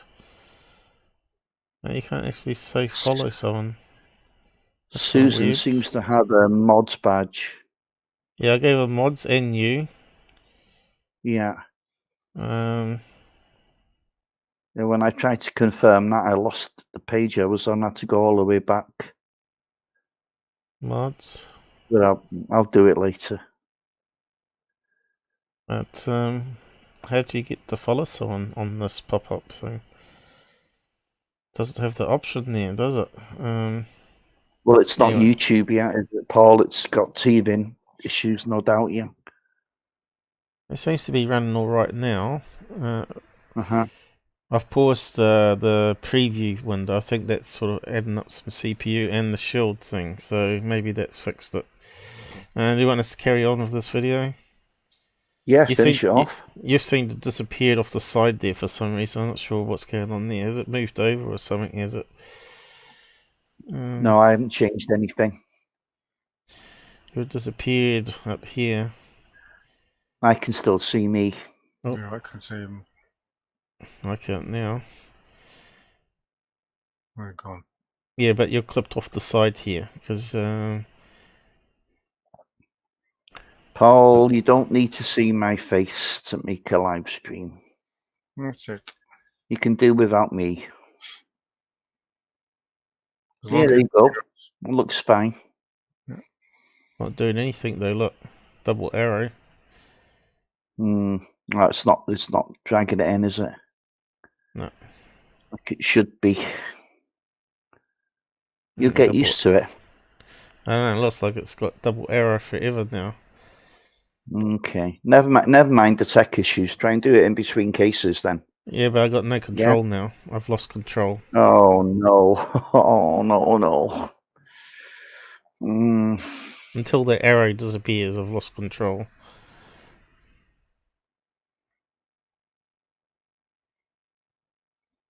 It's not your batteries again. I wish. There we go. What's it doing? What's it doing?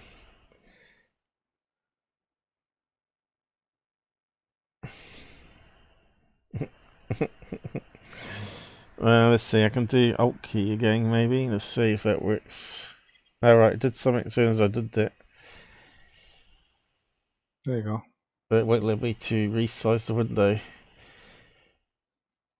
You just have to angle your laptop on an angle there, I think. Let's see, can we move it over a bit? I think that's what's happened. It's not scrolling over, look. What's down the side here? It's got some extra thing behind you, is it? What's this added here? Seems to be garbage there. What's all this shit down the side? Oh, that could be the pop-out. Doesn't make any sense what's going on there. Now let's see if I can open it up. No. Oh, something's got. As soon as I opened up this one here, though, hasn't it? Is it something to do with Microsoft Edge? Anything else goes to shit. What's that there at the side there? Some garbage of some sort. I don't know what that is. It's like a mini window of some sort. Background. It's like a hidden window of some sort. It looks like another chat window there. A double chat window, doesn't it? With a coloured print. That is really weird. It's gone now. I know it's gone now. Does this move? No. I think it may have gone behind or something.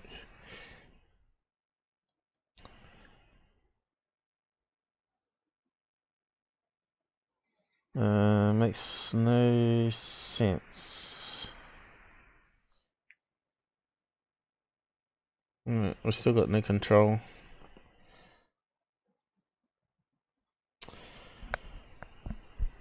Craziness, isn't it?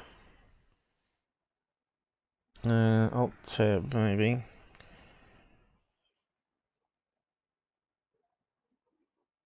Okay, we might have it back. Alt tab seems to release it. And try to get the interloper out of the area. If that doesn't work, or if the aircraft would try to move into a more restricted area, it could be shot down.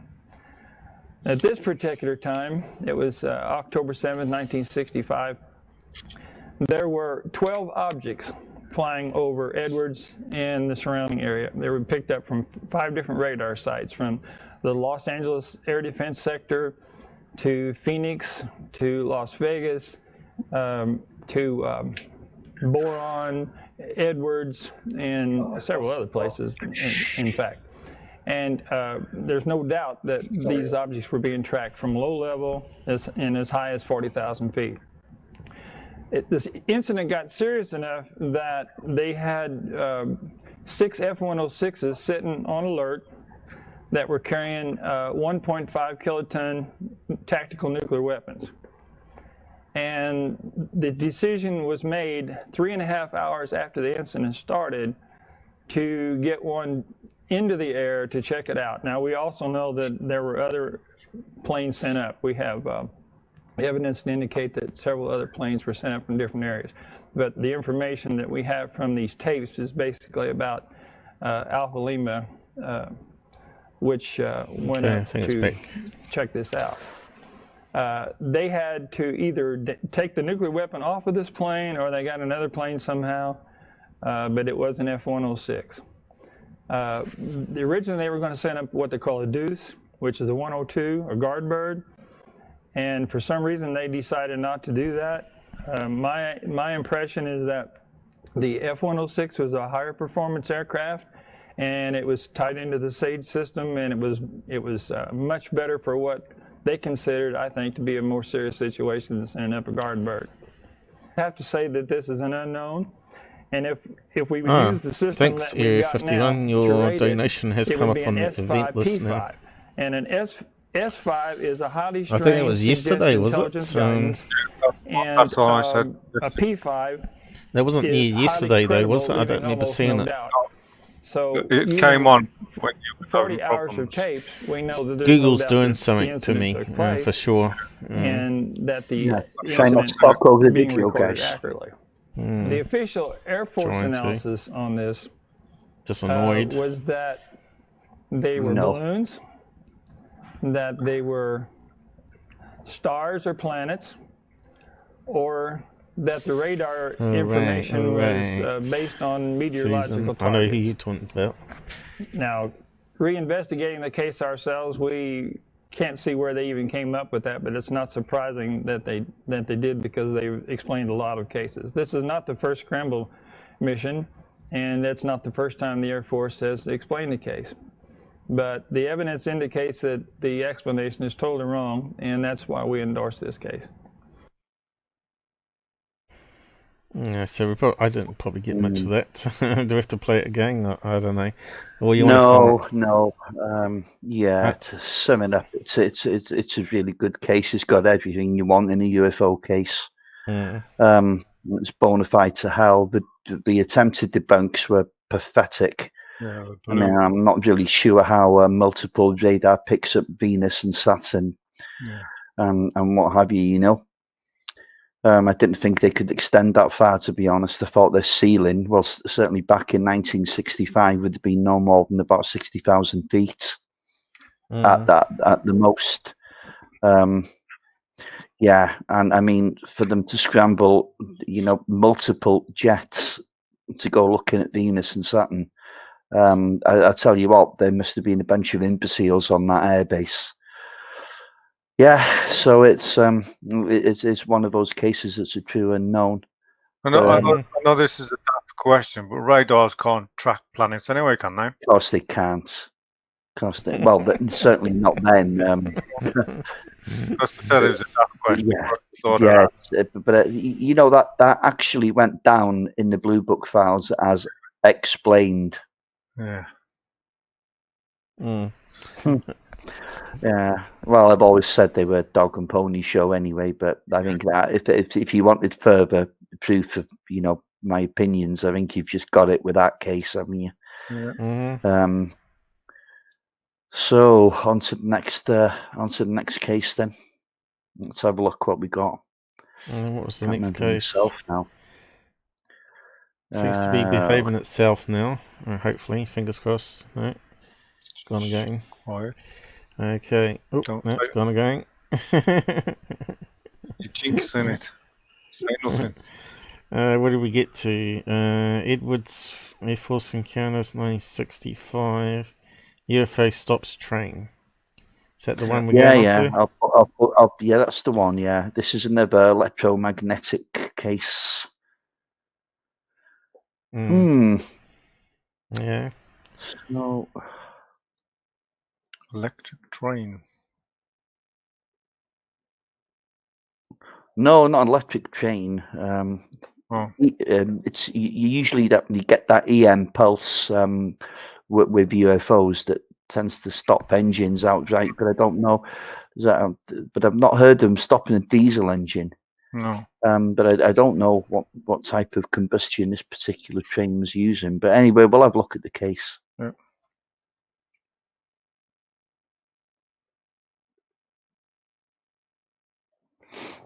I was just going to say that if it was an electric train, God help China if the UFOs decided to stop them over there, because they're all electric, aren't they? Most of them out there. Are they? Yeah, the trains out there, a lot of them are electrics, aren't they? Really? Okay, and and the vast distances they have to travel as well. Yeah. Mount Vernon, UFO stops train. Francis Ridge has been a field investigator since November of 1960, at first with NICAP, National Investigations Committee on Aerial Phenomena, then later for CUFOS, Center for UFO Studies, and MUFON, Mutual UFO Network. His 40-plus years has involved investigations of hundreds of UFO reports, but few were as interesting as this close encounter, EM case in October of 1973, right at the peak of a worldwide sighting wave. Francis Ridge. It was October 20th, 1973, and near Mt. Vernon and Evansville, Indiana. This incident occurred during the massive sighting wave of 1973, and within a few days of one of our rare matter detections. My wife got a call early that morning. I was at work. She told me that the man was very serious about something that had happened that morning. The man calling was a conductor on a LNN train, and had just had an encounter with a UFO at 6:50 a.m., just a few miles east of our home. To be precise, it was at a point on the tracks near St. Philip's, which is about 8 miles east of us towards Evansville's. I got in the car and headed home, called the man, and taped the interview. Later I conducted a full investigation. The original train crew had experienced engine trouble near Upton, a little town 3 to 4 miles northwest of Mt. Vernon. One of the rear diesel units had been overheating, and the Burlington engine was pulling a 6,000-ton load, overloaded under these conditions. The maintenance man at Upton was a 30-year man, and told the conductor that the rear unit was dead, and that there was, in his words, no use messin' with it. He'd already tried. In any case, the new crew lumbered into MT Vernon, taking 20 to 25 minutes longer to get there than usual. The sky was clear, temperature was a cool 55 degrees, wind was calm. Again, it was about 6:50 a.m. Fahrenheit, right? They had gone through MT Vernon and were nearing the Lamont Crossing, 2 miles east of the city, heading So east what's for that, 10 Evansville. degrees Celsius? The sun was just barely peeking over the treetops. The two men in the front engine saw a very bright, but distant, light in the sky coming out of the north. At first they thought it was an aircraft, then later decided that it couldn't be. The object was very bright, and was tracking north to south, pulsating from real bright to dim to bright. The distant light appeared to travel a short distance, 50 to 60 between pulsations. The light finally turned more east towards Evansville and disappeared. When they neared Caborn, 6 to 7 miles east of MT Vernon, the lead conductor told the rear conductors by intercom that they had seen a real bright light dot. When they got near St. Philip's, the rear conductor reported that there now was a train following them, on the same track. By then they had gotten up on Belknap Hill, at Pearl's Crossing, a pretty good pull on a train, and had gotten hung up. One of the rear men suggested that they should get the train behind them, which he said had been following them for a while, to push them. The lead conductor replied, "Well, I haven't heard him on the radio." After a short while the rear man suggested the same solution to the problem, again, "Well, he's been following us, and I can see his light back there and the board is red." The object following them had given them a red board on their blocking system. The signal referred to here is a series of lights, similar in color to regular traffic lights, situated on a pole on the side of the tracks. This shows either red, amber, or green, indicating danger, caution, or all clear, respectively. This signal is a part of the automatic blocking system, which tells of other traffic on the same track. The red board normally meant that something was on the track behind them. The rear conductor again suggested that the crew call the tower, Howell Roundhouse at Evansville, and see if there was a train behind them. A quick check with the yardmaster showed that there was no train behind them at all. Upon receiving the news, the rear conductor replied, "There is a headlight behind us. I can see it. It's real bright." After the train had gotten hung up and had stopped on Belknap Hill, they got out and looked around. The conductor, after backing the train down the hill, got out, walked down to the rear unit, and pressed the restart button. To his surprise, the unit kicked right off, ran real good. The light or the object was now moving off, back from where it had come from. According to the conductor, whatever had given them a red board, now was giving them a green board. As he himself stated, the board went green. The light cleared up the board. The train, previously hampered with a bad rear unit and way over tonnage, was now fully able to climb the steep hill and made it into Howell without further mishap. What makes this case interesting is in this detailed report. This is only a synopsis. Something very bright was first seen, then a similar bright light follows a train, a diesel. Tractors and other diesels have been virtually unaffected by UFOs. The blocking system reacts as the object approaches and recedes, just as if there was a train on that track. The train, originally disabled, and reportedly with a dead rear unit, now works fine even with overtonnage when the UFO is out of the picture. All this during a massive sighting wave with some of the best close encounters we ever recorded. Yeah, okay, that's good. And that's not all. The crew was reprimanded for filing a report. Later we found that the engine had been pulled and taken down south to be studied, and reportedly the U.S. Air Force was involved. Source. There we go. Yeah, so it mentions again there, which what I was stating earlier, diesel engines don't seem to be affected by EM effects. Mind you, they're diesel electric. They're not actually running the rails strictly off diesel, though. Aha, I get you. Mm-hmm. I understand. It's a generator, basically, right? Yeah, which can be affected. Mm. It's strange it didn't interfere with the actual radio.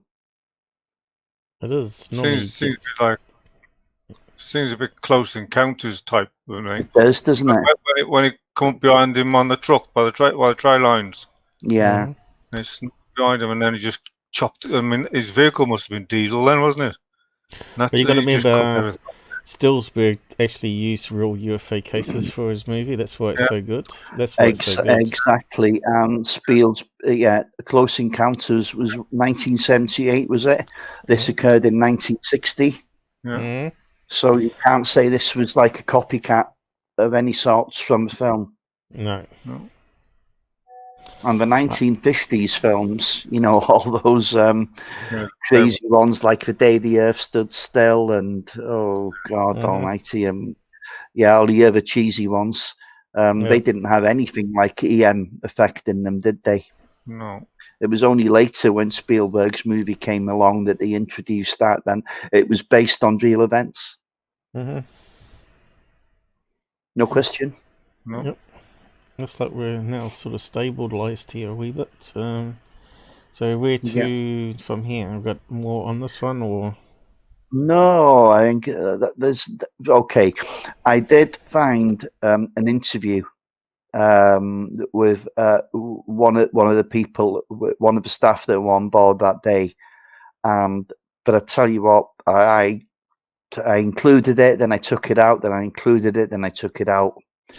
I was thinking of giving it to you so you could maybe clean the audio up a little bit, and then I thought, you know, you're pretty busy with all this stuff that's been going on, so I left it out. But it's quite a convincing witness, but it just wasn't, the quality wasn't there, you know.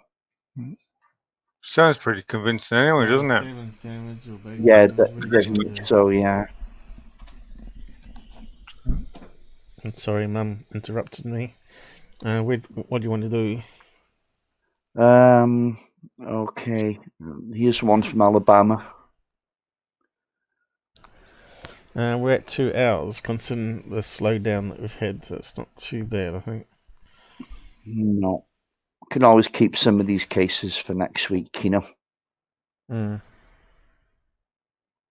I don't know why Area 51 hasn't popped up on the activity feed here. Doesn't make any sense. Yeah. How are you meant to make money on Twitch? Is there meant to be a way to make money on it? Like donations or something? I've looked, there's a PayPal link. Yeah, that's pretty crappy though, isn't it? Yeah. So it hasn't got the memberships like YouTube offer and emojis. So I could bring my emojis over, but we haven't got anything like that on Twitch, have we? As I can see here, edit string, clip that, read channel. What's that do? Sends everybody across to it, does it? To a channel? Doesn't make any sense. Plex might know what it's talking about, maybe. He's familiar with Twitch. What's that down the bottom there? It looks like a battery. What's that symbol on the admin panel? Yeah, well, I don't know. Doesn't seem to do anything.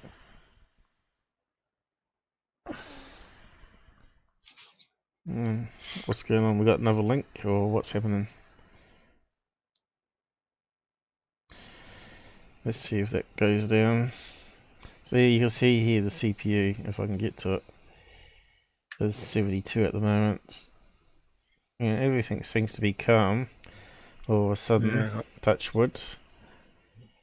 But it did that earlier. It went calm later on. It was going quite well. Mm. We're just playing up to start.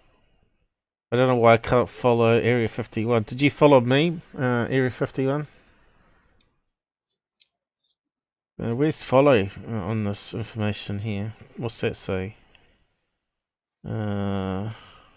What comments, bans, timeouts, messages, timeout. What's that one do? Ban, whisper. That's it. What's that there? What's that symbol there? Kind of looks like an antenna of a TV, I guess. What's that mean? I don't know. It doesn't make any sense. He thinks he is. He's following me. Why can't I see you on... Oh, maybe I can look after the show. Hang on. You've just popped up now. Alright, so the activity list is working then. Okay, and now I can follow you back, you see. Yeah. So underneath our screen, we've got the bell for notifications and the unfollow heart on it, where it says Emma is watching. Okay, so what emojis have we got here? Have we got a whole selection like on the other one? Is there any aliens on it? Can we actually customize that with our own ones? What's that there? What's that symbol do? When oh no, it wasn't any I'm too aliens scared on to it. click it in case it goes look up on us. Maybe it's already done that. Too late. Oh, that gives us more, does it? What's that one? Oh, right, 2 different types. But how come it won't scroll the list for me here? Is that a Christmas tree? What's that? Halloween? Not do anything. Alright, I suppose putting it down there. Got a frog. Robert's dog. What's this up the top here though? It's like it's sort of hung Space up. Invader. A robot. Yeah, I think it's locked up again. Something crazy going on with the chat. Oh, where'd it go to? Is it here still? It's that little black icon here. It doesn't have any icon, I think. See, I know I shouldn't have been playing around with it. There's got to be some script on it. Can we get it back?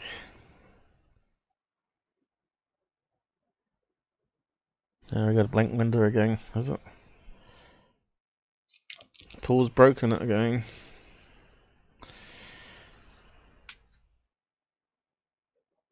Wonder if I can close it and reopen it.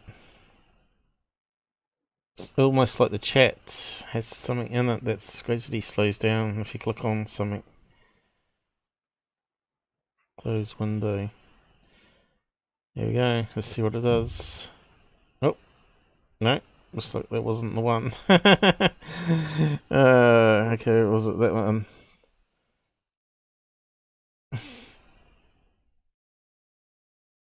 I got a Charlie dog in here. He's scared of bees outside, apparently. Let me just close down some stuff here. Let's reset it again.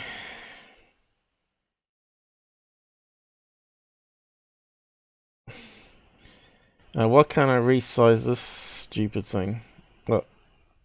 Oh, now it's working. No, it won't let me drag it over now. I've lost the cross in the corner now. Oh, here we go. Stupid, isn't it? Thanks. What's happened to this? Let me just close down again and open again. Oh, yeah, it's something to do with the code on that page on Twitch. Something to do with that chat window. It's totally locked up the browser again.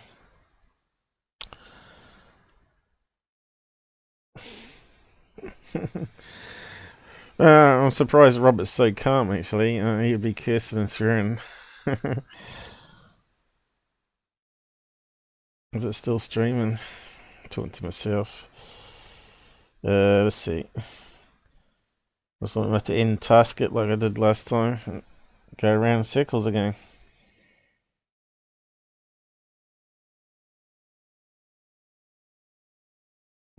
System 100%. Good one, system.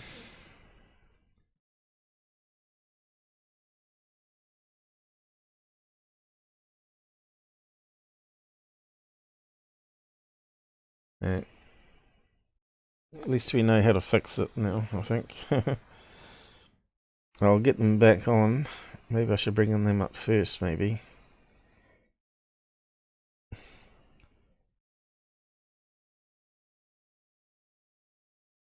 Okay.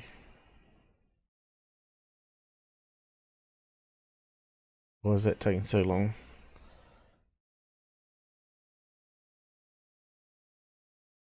Establishing connection. That's normally instant.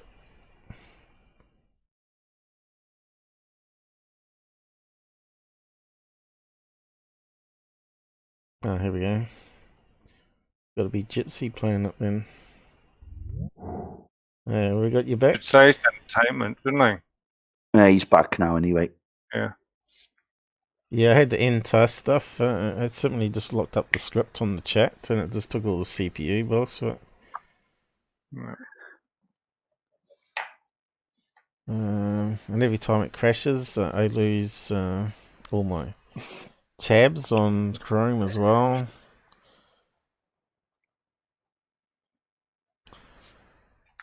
I'm getting back. I'm getting it back. Yeah. Here we come.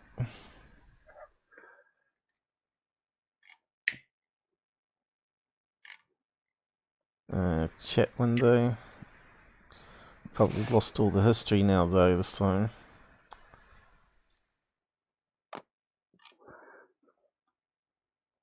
Pop out. Let's see what happens. I think I got you pushed over now as well. So that got fixed. We've got 6 watching now as well. Cool. Could they be ghosts though? Oh, I don't know.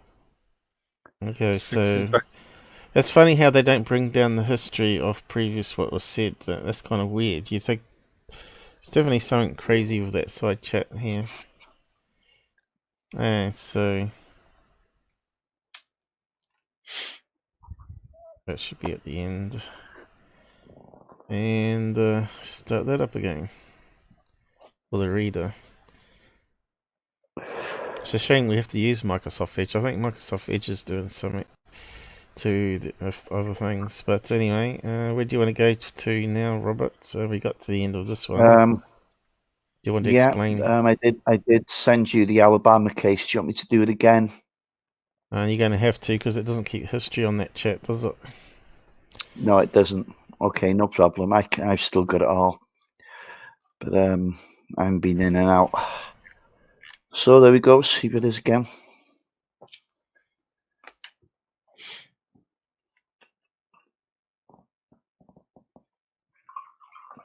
Alabama.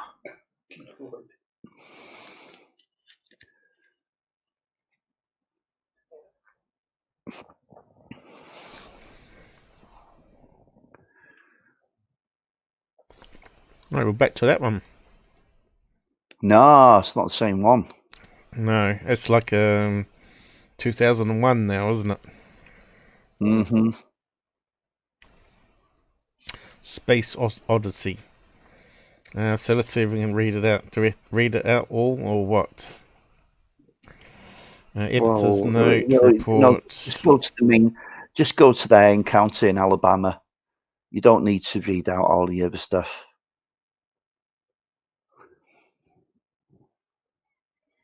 What the hell's going on? Oh. Okay. Now that'll do. And we can stop it. You don't want that. I know we don't want it. You don't want that. We'll stop it by the time we get there.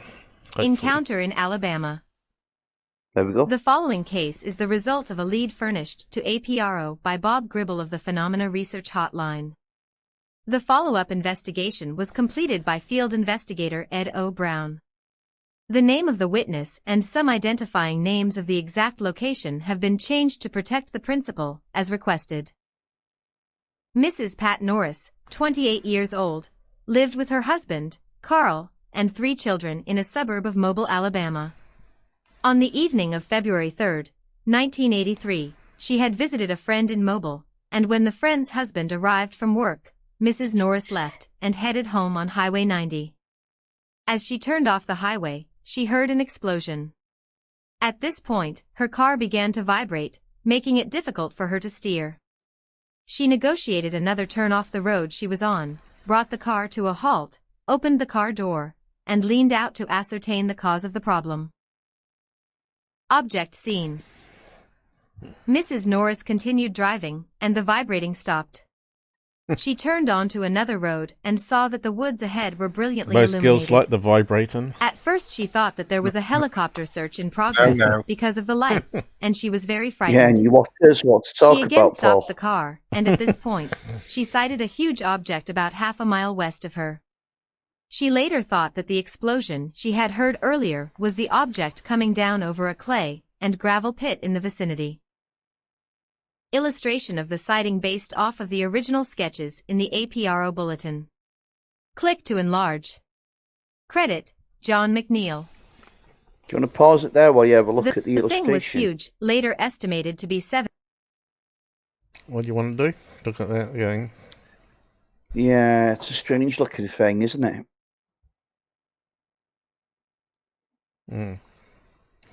Got lots of lights on it. Yeah. Yeah. And it's got a real... Didn't they actually see beings in this? Yes, they did. Yeah. See the lower 2 tiers there? Yeah, they are there, isn't it? Yeah. Oh, yeah. Jesus, it's lit up There like we a are. Christmas tree. I'll zoom in more. Yeah. Look at that. There you go. I see aliens or people. The heads are not too big. Yeah, well, I think I'm not 100% sure now. I think the witness has actually described them as people rather than, aliens or little guys. Seem to be of like normal human stature. And it's got 4 cannons on the front there. It's got 4 cannons on it, like a pirate ship. You see those? Yeah, well, we don't know. We don't know if they are cannons, and then we don't know how much imagination. 1, 2, 3, 4. Yeah, we don't know how much imagination the artist has made. But there's far too much detail there for my liking.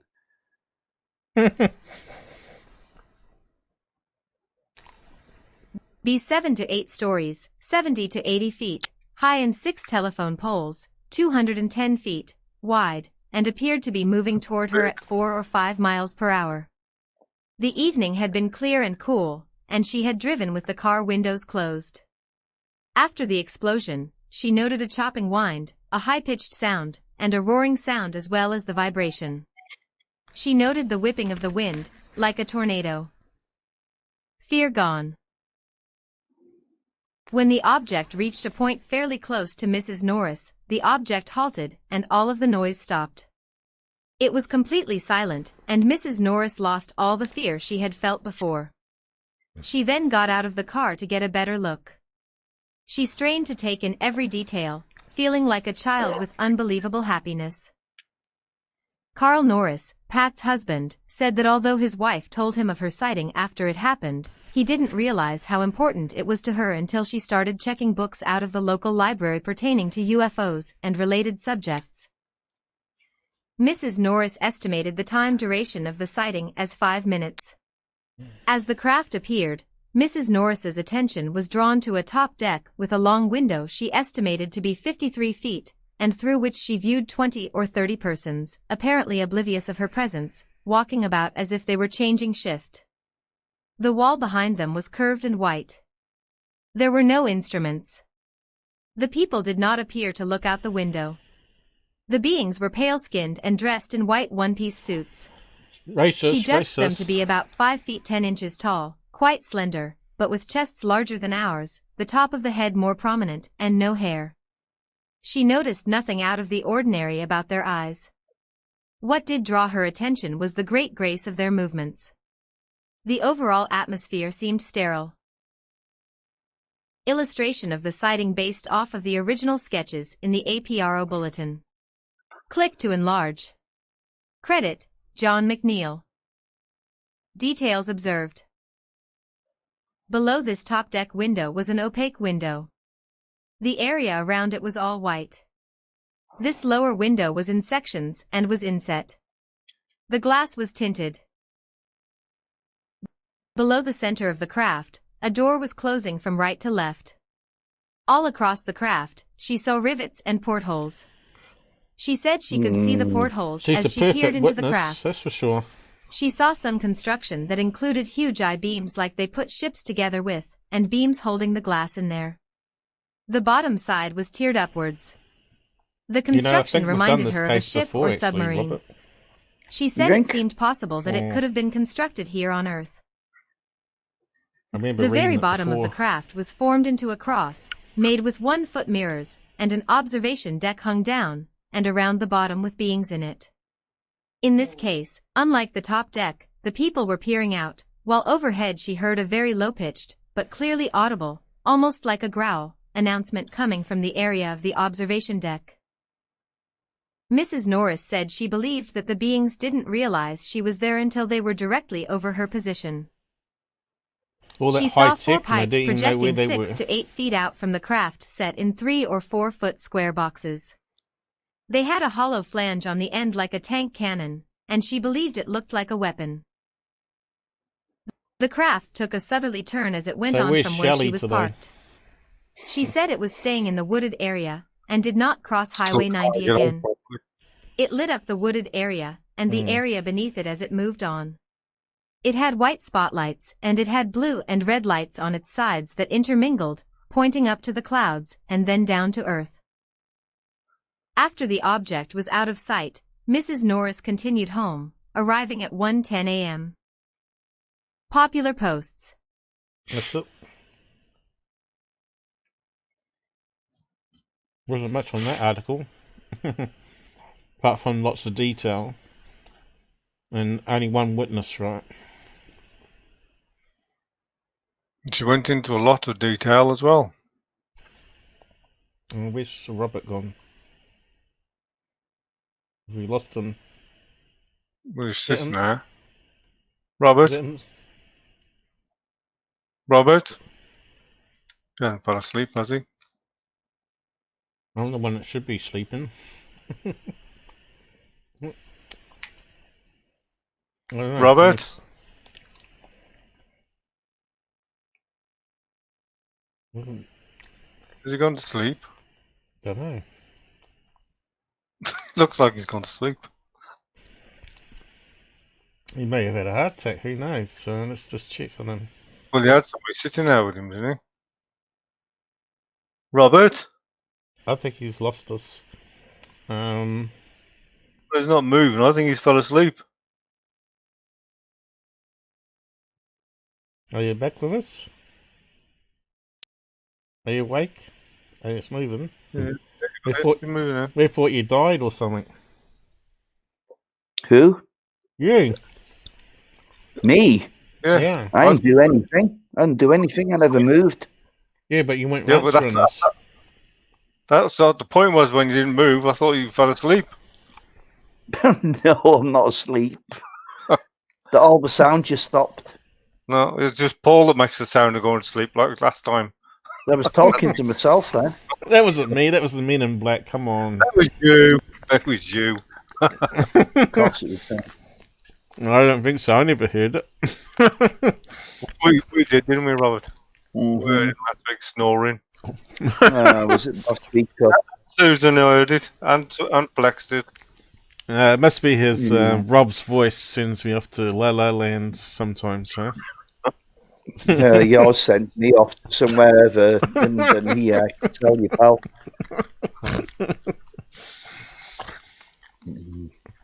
Hey, look, at least we make it entertaining.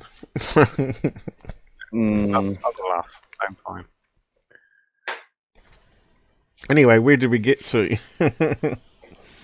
Yeah, that's a good point. You're about 2/3 of the way down. No, The I screen- actually finished it. Finished it all. Got down to there. Popular posts. You I don't- sure? I can't remember. I fell asleep. Okay, what's this guy saying? Interesting to note the artist rendering from witness description includes multiple viewing portals. An undersized step shape going up towards the rear. Now look up the article Nevada camper video UFO. Did you do that at all, Robert? No, I never looked at the what was underneath, to be honest. There's a picture of the craft there. But the only problem I have with that, it's a single witness case, and it's a super fantastic study, isn't it? So I don't know. So I said there's a hell of a lot of detail in the craft. Well, when she was describing it, it was nowhere near the detail that the artist put in. So I just presume that he's took a lot of poetic license there, you know. Yeah. What the hell's that? What's supposed to be it? That looks like something from Skinwalker Ranch. The old Millennium Falcon drone, or whatever it was. They said it was a UFO.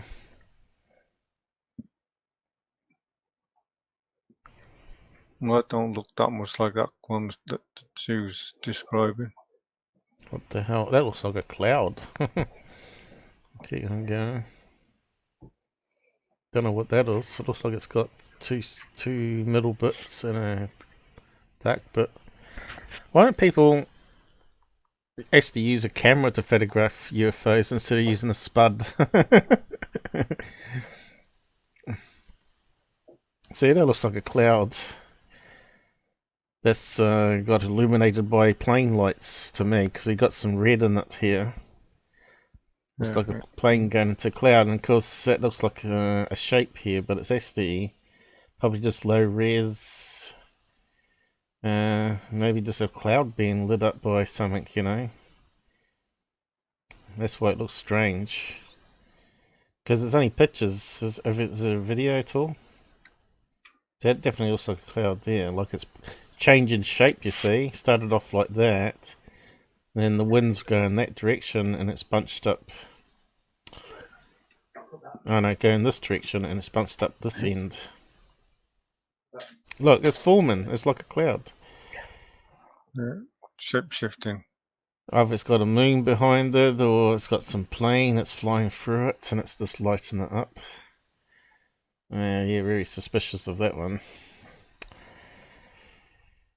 Yeah, it's probably David Fravor on his jet fighter doing a low flyby and putting on his afterburners.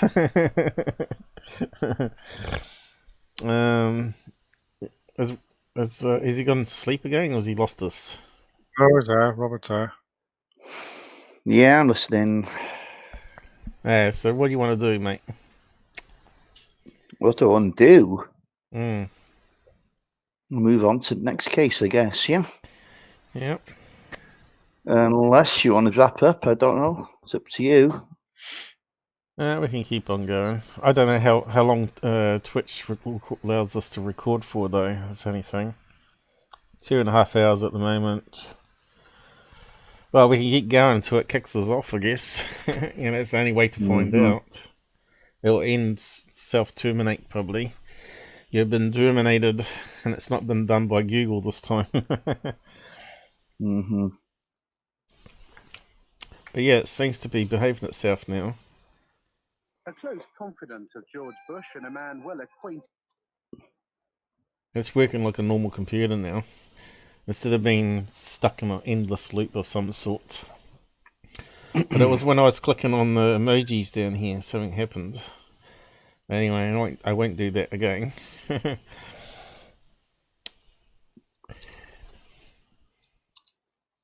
least I sort of know how to end tasks, start and just reload everything again, and it fixes it up again. It's like it's trying to do some background updates, even though I've turned off everything to do that. Looks like it's still getting past it somehow.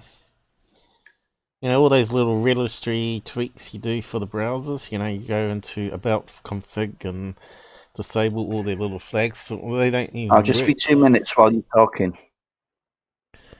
I thought you were getting us a link. Where's he going to now? Oh, I just looked on the streaming thing.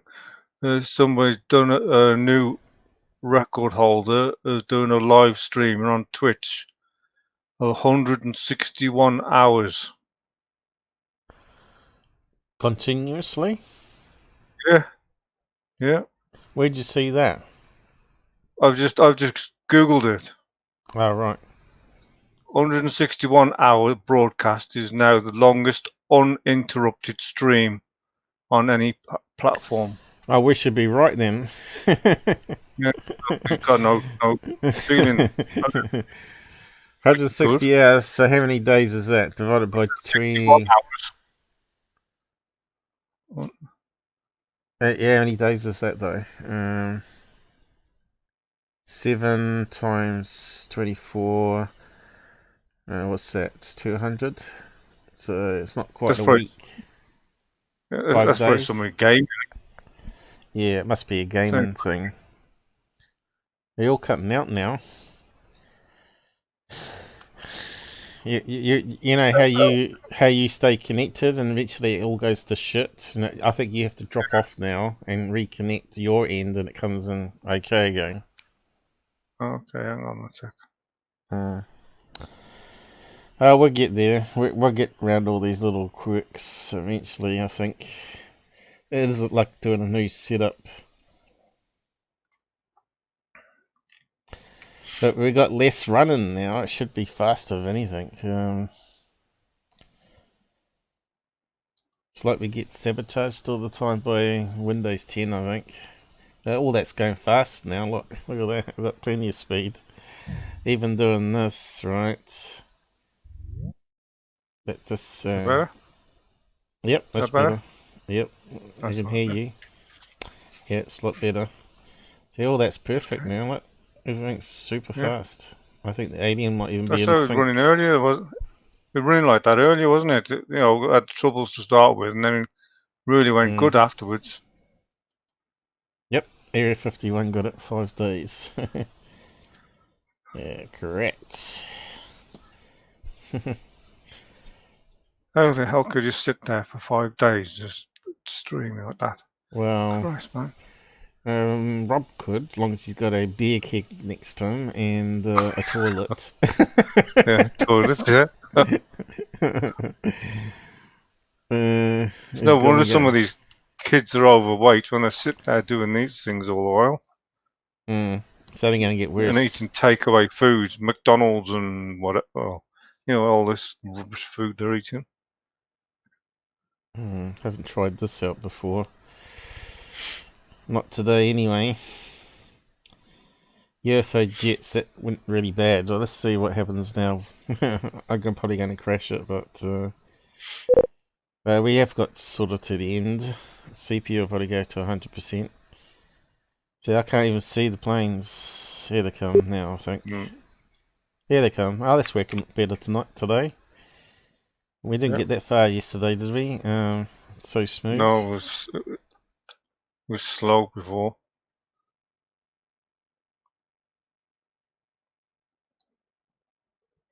That's definitely a lot better. That's fine. Yeah, that's fine.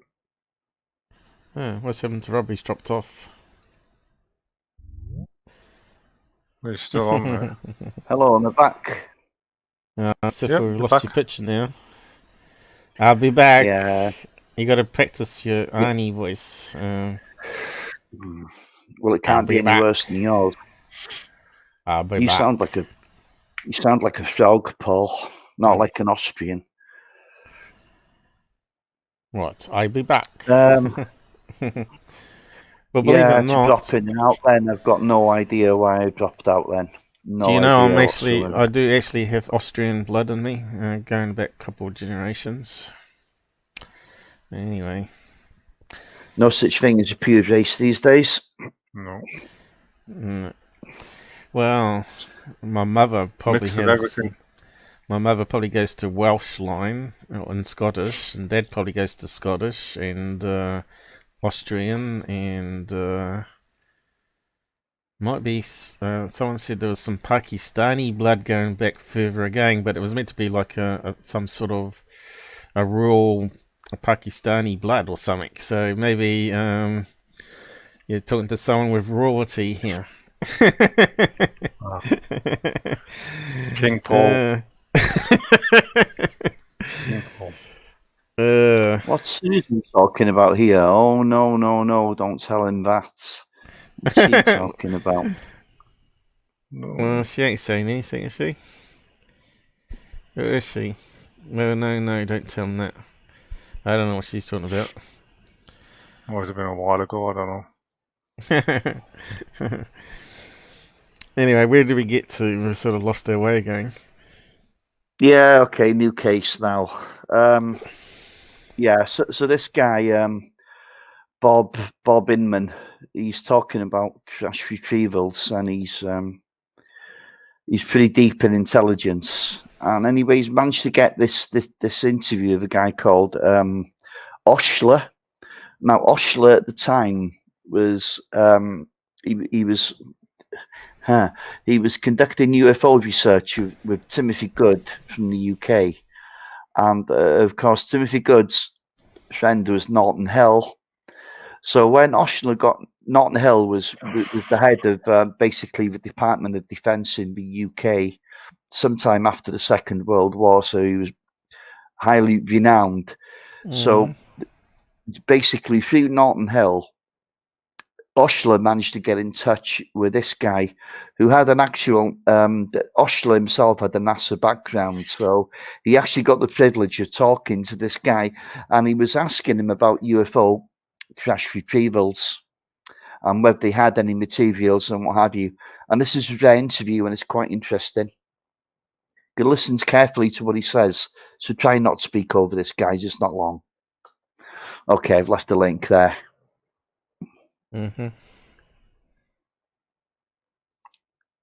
Don't tell Paul, but unlimited time. Yeah, Right. so I talked about. Yeah, we're going to do.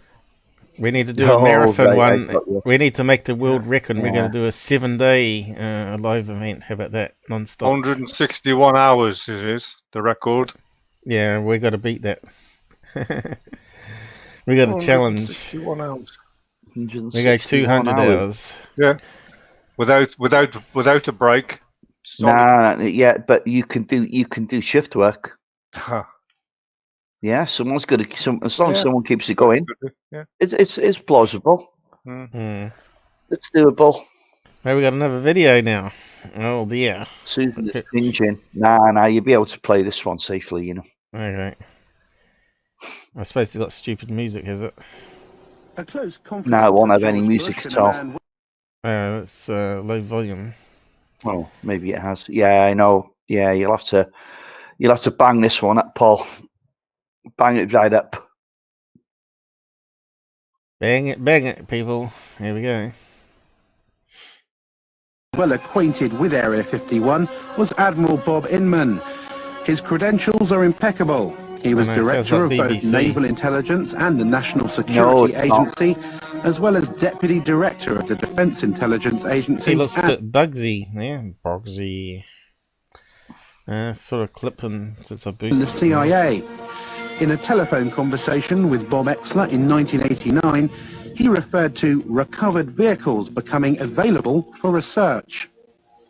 Do you anticipate that any of the recovered vehicles would ever become available for technological research outside of the military circles? Again, I honestly don't know. 10 years ago, the answer would have been no. Yes. Whether as time has evolved, they're beginning to become more open on it is a possibility.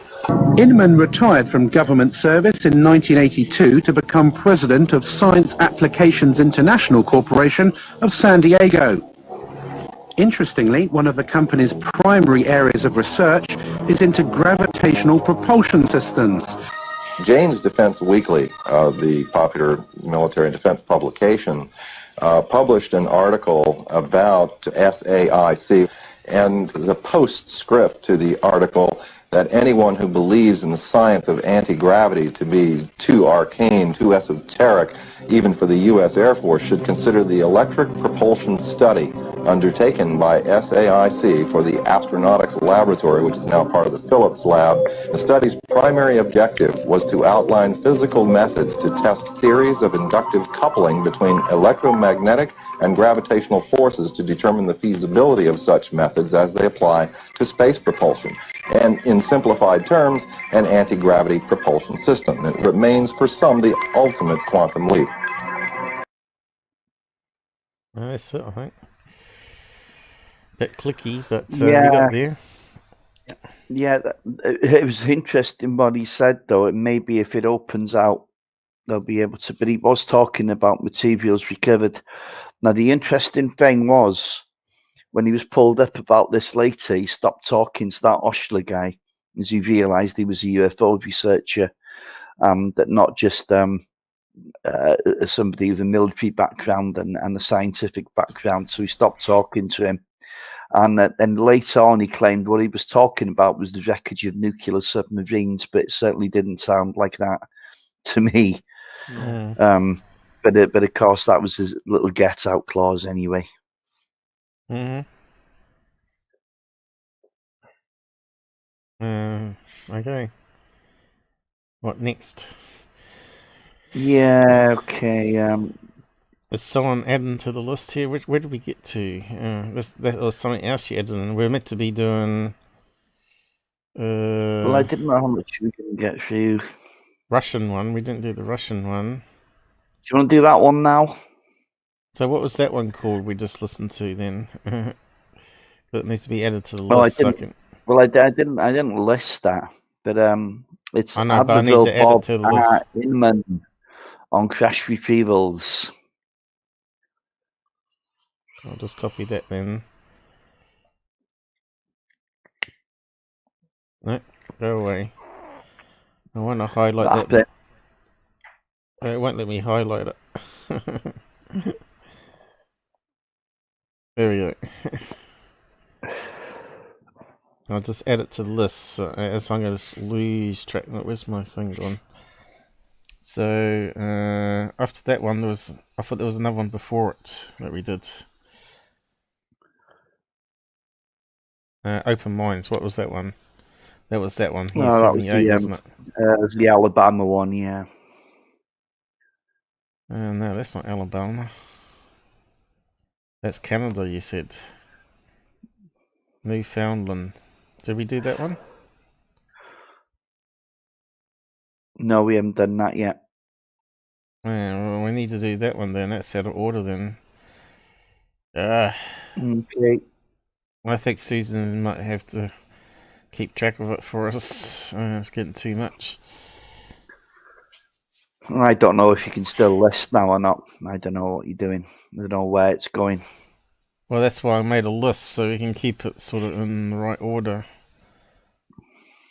But I've got to upload this to YouTube after.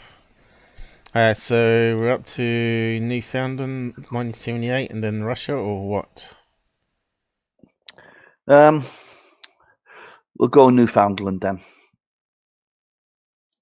What's that bullshit there? Alright. Okay, Newfoundland then. Let me know when you post the link. I shall. I'll just create a new tab there. Well, it seems to be going alright though. It's going well. At the moment, yeah, fingers crossed. It's like that thing that was interfering with us decided to bugger off finally.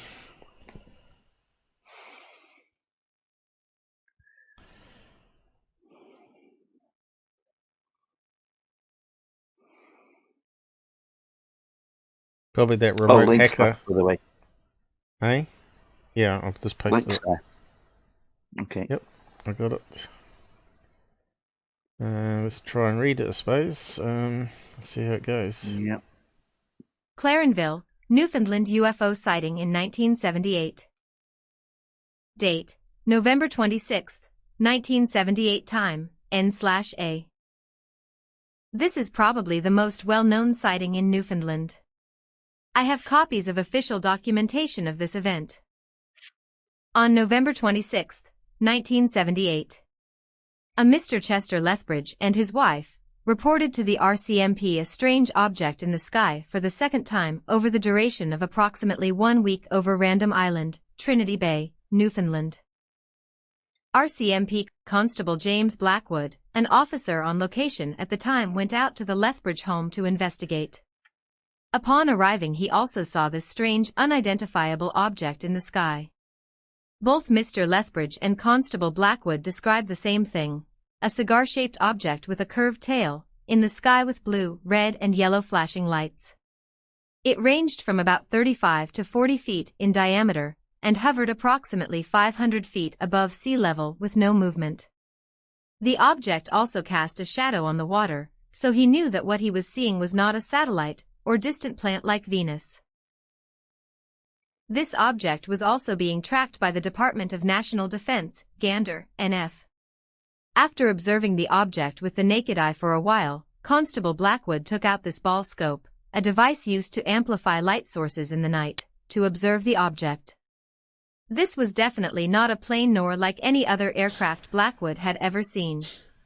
After observing the object in the sky for a little while longer, Constable Blackwood decided to turn on the flashing lights on his police car. Mr. Lethbridge, however, did not approve of this and went inside. Constable Blackwood flicked on the flashing blue and red lights on his car, and within seconds the object in the sky imitated the pattern of flashing lights.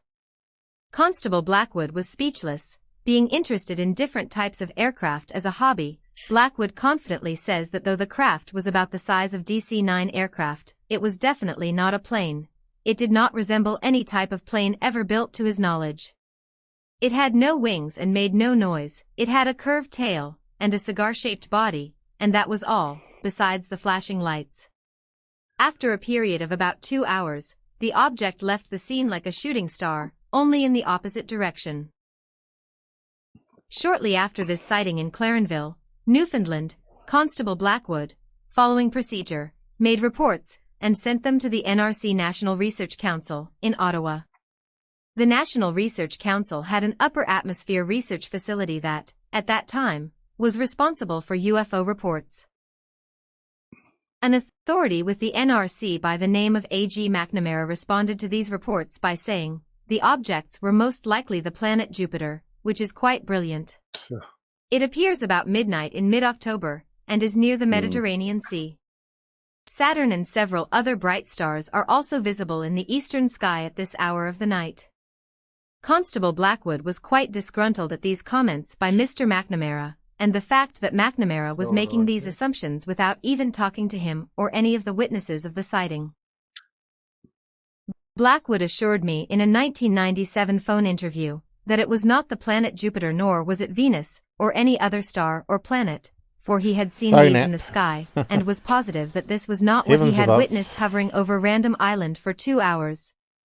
It must be kept in mind that the object seen by Chester Lethbridge, his wife and Constable Blackwood did cast a shadow on the water, and planets, stars and satellites do not cast shadows. Blackwood has retired from the RCMP and no longer lives in Newfoundland. James Blackwood's sketch of the object. He's not a very good sketcher then. No. It kind of looks like a bird that's been rotated around. It looks like a bird sitting on a thing. So, yeah. They must think some people are stupid all the while when they just say it's a planet. Yeah, I know. I get sick of those people, Charles. Yeah. There we go. It's not much you can do, is there? Debunkers will always be debunkers. That sounds like something real. Yes, it does. Yeah. What's that bit on the end there, you reckon? Yeah, that's unusual to see an appendage like that. Otherwise, you'd say it was almost typically saucer-shaped, wouldn't you? Or that means he even might though have it's kind of like an elongated saucer. But that appendage, that's unusual. Unless it's a tail fin, that's sort of, he's misidentified it. Tail fin added on the top, but the only tail fins that get added to the saucers are those early American test flight ones that we just saw earlier yesterday, wasn't it, Charles? Or the UFO-shaped planes that they had with the tail fins, the experimental planes that were a load of rubbish, they were unstable. It kind of looks like that, maybe.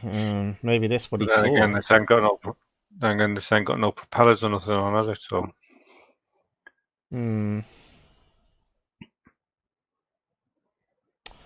Could have been a blimp, you know. It's another possibility, you know. I don't know if they had blimp advertising balloons back in 1978, but still, that's possible. And he saw something that got escaped away. So yeah, onto the Russian thing now, I guess.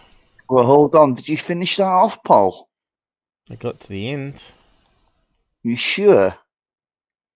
Yep. I got right to the end of that one. There's not much there. It's got to the drawing, remember? There you go. That's where it got to. Okay. There's nothing more after that. There's the construction squadron. Don't think that's part of the same article. It's all gone. Yeah. I know, it seems like there was a lot there to read, but still, the reader got through it. Unless it skipped a paragraph. I'm not sure if it did or not. I don't think it did it? Okay, I'm just double checking here. He can read faster than I can, because I can't see half the words. Yeah. Because of the floaters getting in the way. They're pretty bad. Mind you, my eyes have been constantly used for like 3 days straight now, with little breaks for toilet and the food. That's about it. I've been fixing stuff like crazy, and then all that extra nonsense from Dr. J wasn't needed yesterday. You need a good 10 hours sleep or something you do. I've got maybe 3-4 hours sleep, but anyway. If I start snoring, it's the Men in Black. No, it's you. What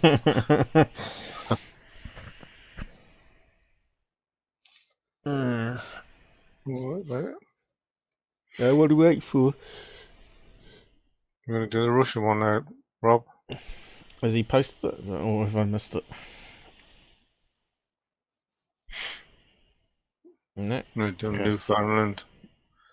I think he's lost us again. Robert? Are you concentrating? What is it? He's moving his head a bit. Oh, Robert? Area 51. Robert! Yeah.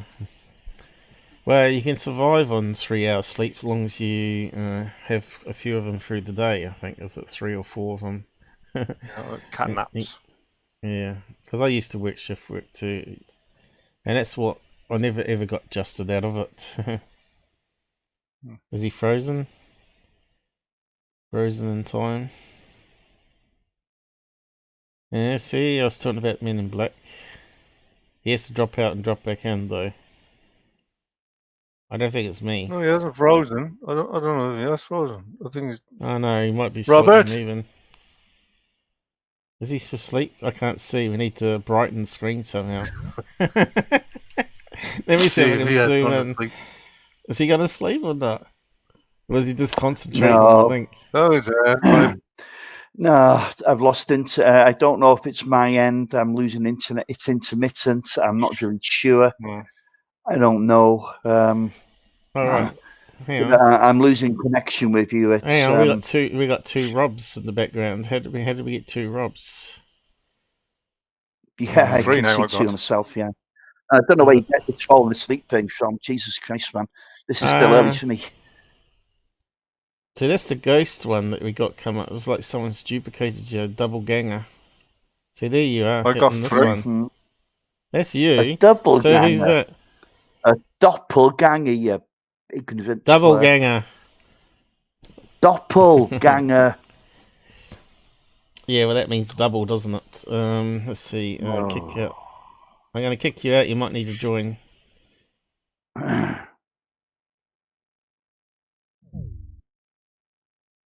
Are you still there? There's still one on there. There's still two of me. No, that's my screen. That's you. That's Charles. Yeah, one blank and one Robert. Yeah, the blank one's him. It's all back to normal. Yeah, and now. there's a picture of him as well. Yeah, that's it. Okay. That's I think I will go to sleep in a minute. Yeah, it's okay. Oh, we're waiting for the link, Robert. It's all good. We thought you were concentrating trying to find it. No, I don't need any concentration. Just trying to have a look, see if your eyes are closed underneath your cap. We're trying to see if he nodded off. So even when I dropped off, my picture was still there. Is that what you're saying? Yeah. Honestly. Yeah. Wow, that's all.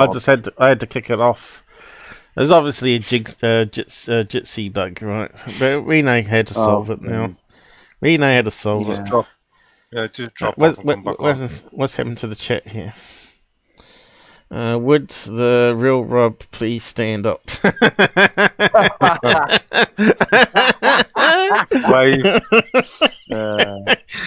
Yeah, that's a good one. That's a good one, Sue. I think it's only UFO channels that have the most problems with technology, though, isn't it? All the other channels, if you did a show on cats, it would be just perfectly fine. There would be no glitches. Like I said to her, I might start up another channel, call it Cat Mania, or Crazy Cat Ladies, and see if we can bring up all. Yeah, film cats are in the neighbourhood and just put it up on the show. It probably would make a fortune. It probably have like a 50,000 followers overnight and people donating like crazy. Speaking of which, I've just spent another $100 keeping this channel going. So I'm not sure how we're going to get money without YouTube though. You still can donate there, but they still get 30%. But I don't know. I don't think they deserve the 30% they get. You know. It's over too much money for what they do. I think at the end of the day, Paul, if someone wants to make a donation to you, I don't know why they just don't send it to you through PayPal. Well, they can do it through Subscribestar and do a monthly payment there. Patreon, people saying get off because they've gone the way of the evil doers out there, like all the other big corporations. Subscribestar, I think, is run out of Russia. So, but it seems a better layout and format there. I kind of like Subscribestar, but no one's actually donated there yet. But it's alright. So we'll get it sorted out eventually. There's only Goof on that's they throw money at him like a hooker, you know. He just acts the buffoon. Alright, as Susan would say. Yeah, and his stupid sounds when he's doing his oh god, man, that's stupid. When he sits there and he's got that stupid music behind him. Just sit there and laugh at him like this. It's just crazy. I know, it's funny though. And then also he just goes, oh yeah, that's right. The aliens taking over my body. I know. I've talked to people and know him the damn sight better than what we do, and they say he's as far as like a complete mental case goes, he is the real deal. I think so. Definitely is, and he doesn't even know it. He doesn't even know he's been done. Well, Blake No, Cousins. he doesn't. And Blake Cousins takes opportunity of him, right? It's almost like Blake Cousins is his puppet master. So they use his channel to attack me, and he's now gone to Dr. J to put a strike on me because he's a lawyer. But yeah, maybe I can blow it out like .com, and it'll cost them millions of dollars. And they won't get a cent for me because I'll declare myself bankrupt. They ain't going to win. No way are they going to win. Okay. They don't know who they're messing around with. Anyway, just before you start this, let me just, I won't even bother muting it. Just need to close this. Dog is doing my head in tonight, honest to God. I feel like shooting him. But I'll be sorry in the morning. Well, Susan would take him in. Box him up, send him over. As long as he doesn't escape, break open the latch or whatever, because he can escape things.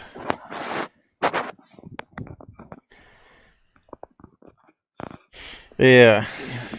You know, we have a fly whopper for Charlie, and you just have to show him the fly whopper, and he gives you the eye and lays down. You don't. Yeah, you just whack them a few times. They don't like the fly whopper, and then they sort of know that's a punishment thing. Yeah. Show him a fly whopper, he'll eat it. Chewy talk. Yeah, let's try Humanoids. this out. Oh, where's the rest of March it? 20. The Russian Navy divers who were attacked by aquatic aliens, Lake Baikal humanoids. March 21st, 2019. You won't want to go scuba diving again after you hear Located in this. southeastern Siberia, towards Mongolia's border, sits the planet's oldest and deepest lake. Nearly 1/4 of Earth's fresh water is contained here. I suppose we better wrap up after this one. Astonishing depths of over 5,000 feet have been measured in certain areas. A myriad of unique plant and animal species inhabit the frigid territory, many of which exist nowhere else in the world. Anyway. Scientists estimate this massive basin formed as an ancient rift valley more than 25 million years ago. For centuries, Lake Baikal has been home to a plethora of unexplained phenomena. Locals claim countless peculiar UFO encounters frequently occur within this remote region of Russia. Some theorize an extraterrestrial base is lurking beneath the picturesque exterior. One of the most bizarre reports occurred in 1982 during a routine Soviet military training dive. While navigating the foreboding aquatic realm, Navy personnel noticed anomalous figures swimming nearby. Perplexed, they watched in bewilderment as several curious creatures approached them. Despite being stationed at a depth of over 164 feet, these humanoids wore no modern equipment. Each donned tight-fitting metallic suits complete with a helmet-like apparatus completely covering their heads. Upon closer inspection, troopers noticed the aliens were nearly 10 feet tall. However, the colossal loch-dwellers soon disappeared back into the murky abyss. 7 Russian Navy divers were attacked by a group of hostile extraterrestrials. Following this eerie run-in, the intrigued commander ordered his recruits to capture a subaqueous alien. 7 scuba divers entered the glacial lake and began their harrowing descent. Soon after navigating an elevator of declining temperatures, multiple entities emerged. One frogman attempted to catch the unearthly specimen in a large net. At that moment, all hell broke loose for the unsuspecting flotilla group. Suddenly the non-human brutes fought back by shooting intense sonar waves from strange devices. A powerful force rendered every crew member unconscious and rapidly propelled them to the surface. Catapulting upwards from extreme depths can have devastating effects on our bodies, resulting in a condition often called the bends. 3 of the squadron were seriously injured, but did not succumb to this affliction. The remaining fellows needed immediate transfer to a decompression chamber. Unfortunately, there was only one chamber in the region, and it was designed for merely 2 people at a time. Out of sheer desperation, 4 men entered simultaneously in an attempt to save their lives. Tragically, this last-ditch effort did not go as planned. 3 individuals perished as a result of their superior's hasty decision. Those who survived the terrifying ordeal would be left with life-altering disabilities. Yeah, this was this first appeared. I don't know when it first appeared. I think it was after the wall fell in 1989 that these stories came out, and this is what. But apparently, there's actually KGB documentation on this. Otherwise, I wouldn't have brought it up, and it came up. I'll tell you who first knocked it out was Paul Stonehill. I know it's an English-sounding name, but he's Russian. You must have heard him on a few podcasts by now, Paul. You should have anyway. And the other guy that always writes his books with him is the Yorkshire guy, the chubby one. Oh God, man! Philip Mantell. Philip Mantell. Thank you, Paul. Yeah, they generally do write books together. There's usually when they do stuff, there's always research behind it, you know. So I know it kind of sounds like, whoa, it's so far out, isn't it? It's just so far out. But the first thing you have to establish as a researcher, was there an incident in the first place? Or is this just someone's story with, nothing, no documentation? Well, apparently there is documentation and there was an incident. We don't really know if that incident was triggered by aliens or not. That's the key thing. But according to some of the witnesses or some of the people that survived, yes, it was. So I don't know. I'll leave that to you guys. They were 10 feet tall. Yeah. Big, Bigfoot. Yeah. Big flipper. Yeah, big flipper. Yeah. and they tried to catch one. That's like the Australian guy. What's his name? Ian Thorne, or whatever his name was. Thorpe. You know, the Australian swimmer. He had feet like that. Work out too well. They call him Flipper, King of the Sea. So where are we heading to next bit? Disabilities. Yeah, you know. UFO sightings occur at extremely high rates throughout the Baikal area. Following this harrowing catastrophe, KGB agents ceased further attempts of USO, unidentified submerged object, acquisition. For decades, the horrifying events which transpired remained hidden by high-ranking authorities. Vladimir Azaza, former Soviet naval officer and esteemed ufologist, declared Russian government executives recently released declassified files. In these documents, the Baikal aquanauts are described in great detail. Unsurprisingly, Navy commanders had been extensively monitoring numerous underwater vehicles navigating the lake. Such technological capabilities greatly intrigued them. If engineers could replicate the vessel's inconceivable speeds, unprecedented militaristic advantages would be gained. Throughout the eras, Baikal has been no stranger to mysterious UFO activities. During the late 1950s, a Tu-104 jet crashed into the lake after it was pursued by an unknown metallic vehicle. The frantic pilot radioed a distraught message to air traffic controllers informing them of this alleged attack.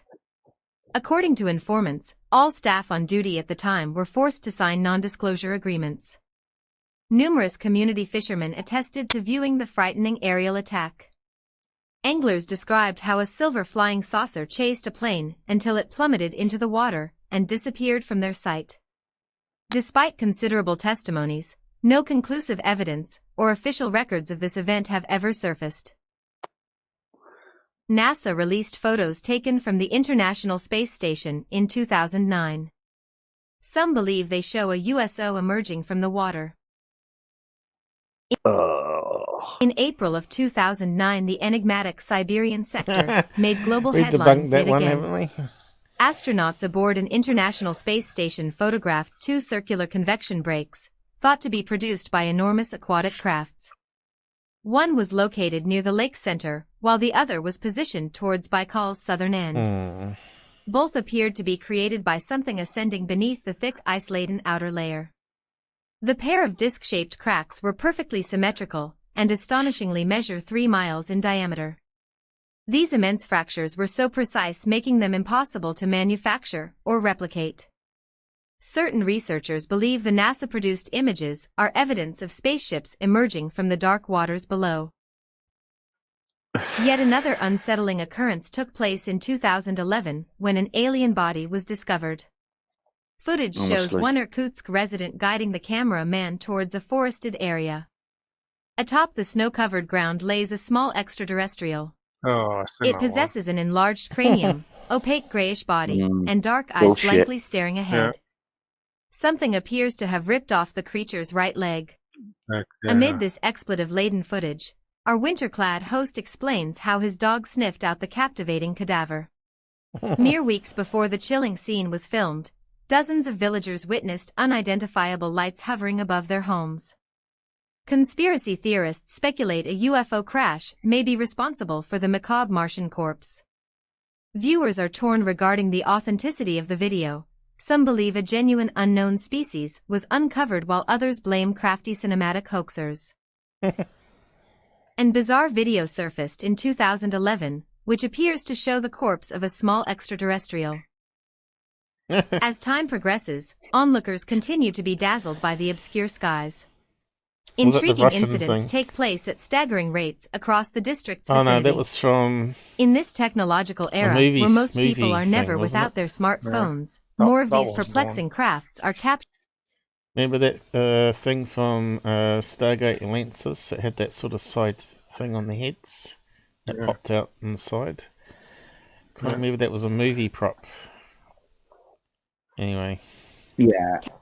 I mean, it's obviously nonsense. It's long since been debunked. One such example happened in October of 2016, while spectators observed extraordinary green flashes above their rural town. Bystanders and experts alike were baffled by the unusual scene. Such remarkable sightings and otherworldly happenings have even caught the eye of famed director Steven Spielberg. The film tycoon intends to create a documentary titled Depth 211, which will explore Lake Baikal's baffling history. Only 4 years ago, Prime Minister Dmitry Medvedev made a shocking announcement at the World Economic Forum. In his public statement, he lamented how the time has come for the world to know the truth about extraterrestrials' visitors. In fact, Mr. Medvedev believes aliens are already living amongst us, and have been doing so for quite a while.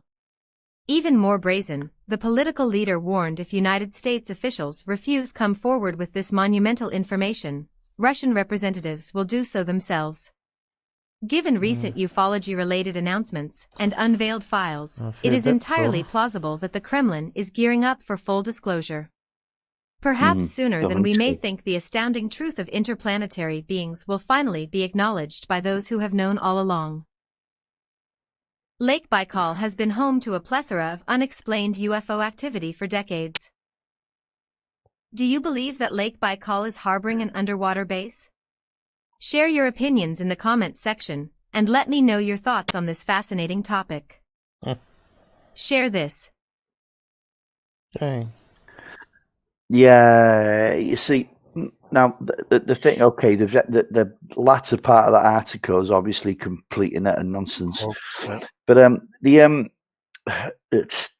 this case with the underwater humanoids, well, we know that an incident took place, and the you know, those divers were killed, but it could have been an accident that had nothing to do with aliens or UFOs at all.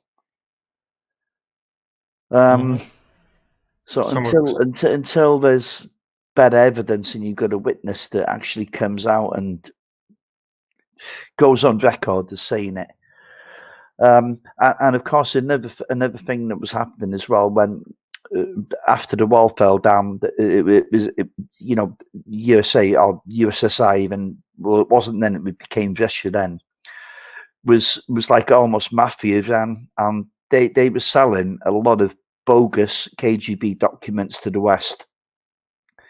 Was this one of them? Possibly. Made for selling. Yeah, made for selling. Yeah. Could be. And of course, if you're trying to sell a book, and this was in a book, this is when I first seen it. Philip Mantle and Paul Stonehill, years and years ago. Now I've read that book, so it could have been out. The book could have been out years and years before I got around to reading it. So, you know, on this case, I just can't lend that much credence to it. Well, like I said, it could have been just a simple accident. Yeah, exactly. And they could have panicked. Yeah, there's been because they come up too quickly. They got some of them got the bends. This is the thing I was going to say, which can alter the perception of your brain. Yeah. You know, they could have been some kind of hallucination they were experiencing while they were coming through that process. Yeah. Because there's a good depth, wasn't there? Yeah. Well. Yeah.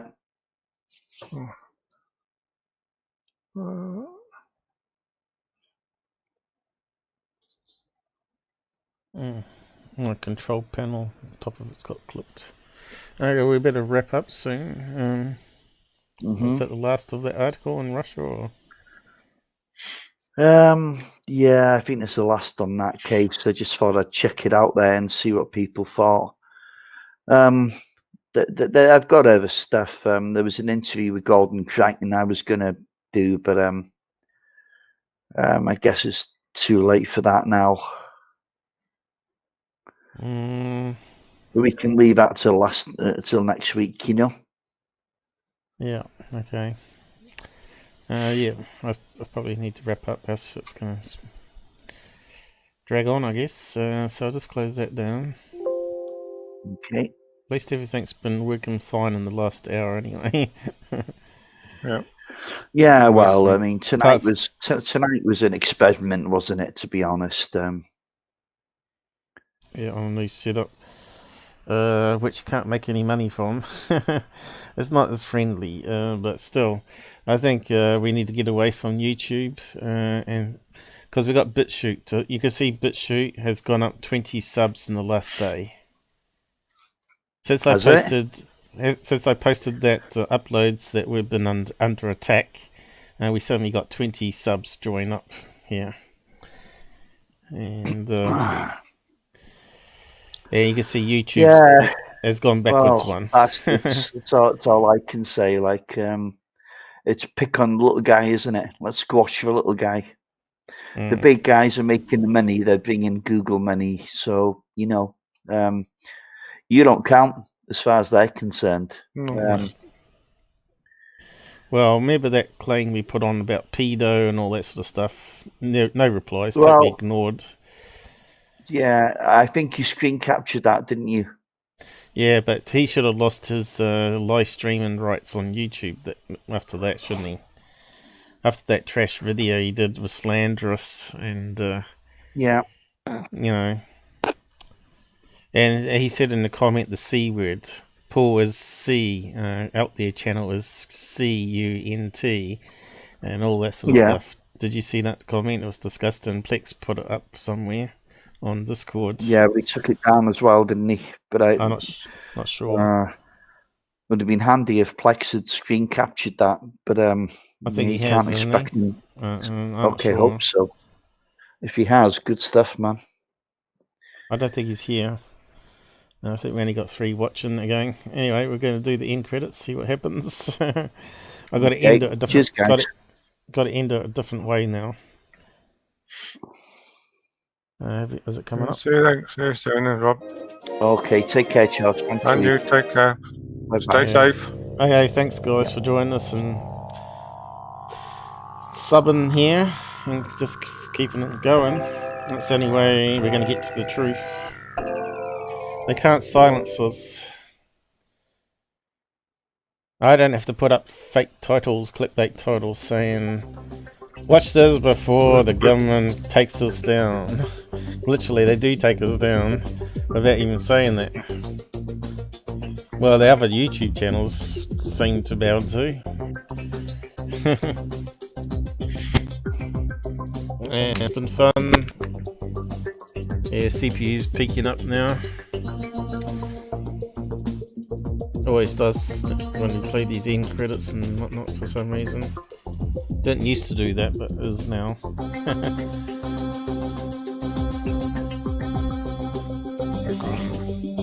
Yeah, I gotta learn how to end this now. We're getting there. Thanks, guys. We probably might do a midweek. We'll see how I go for energy levels. It's been non-stop. I'll probably have more crap I have to deal with, you know, from these guys. Oh, that's good. I'm gonna need to end it. Here we go. It should end.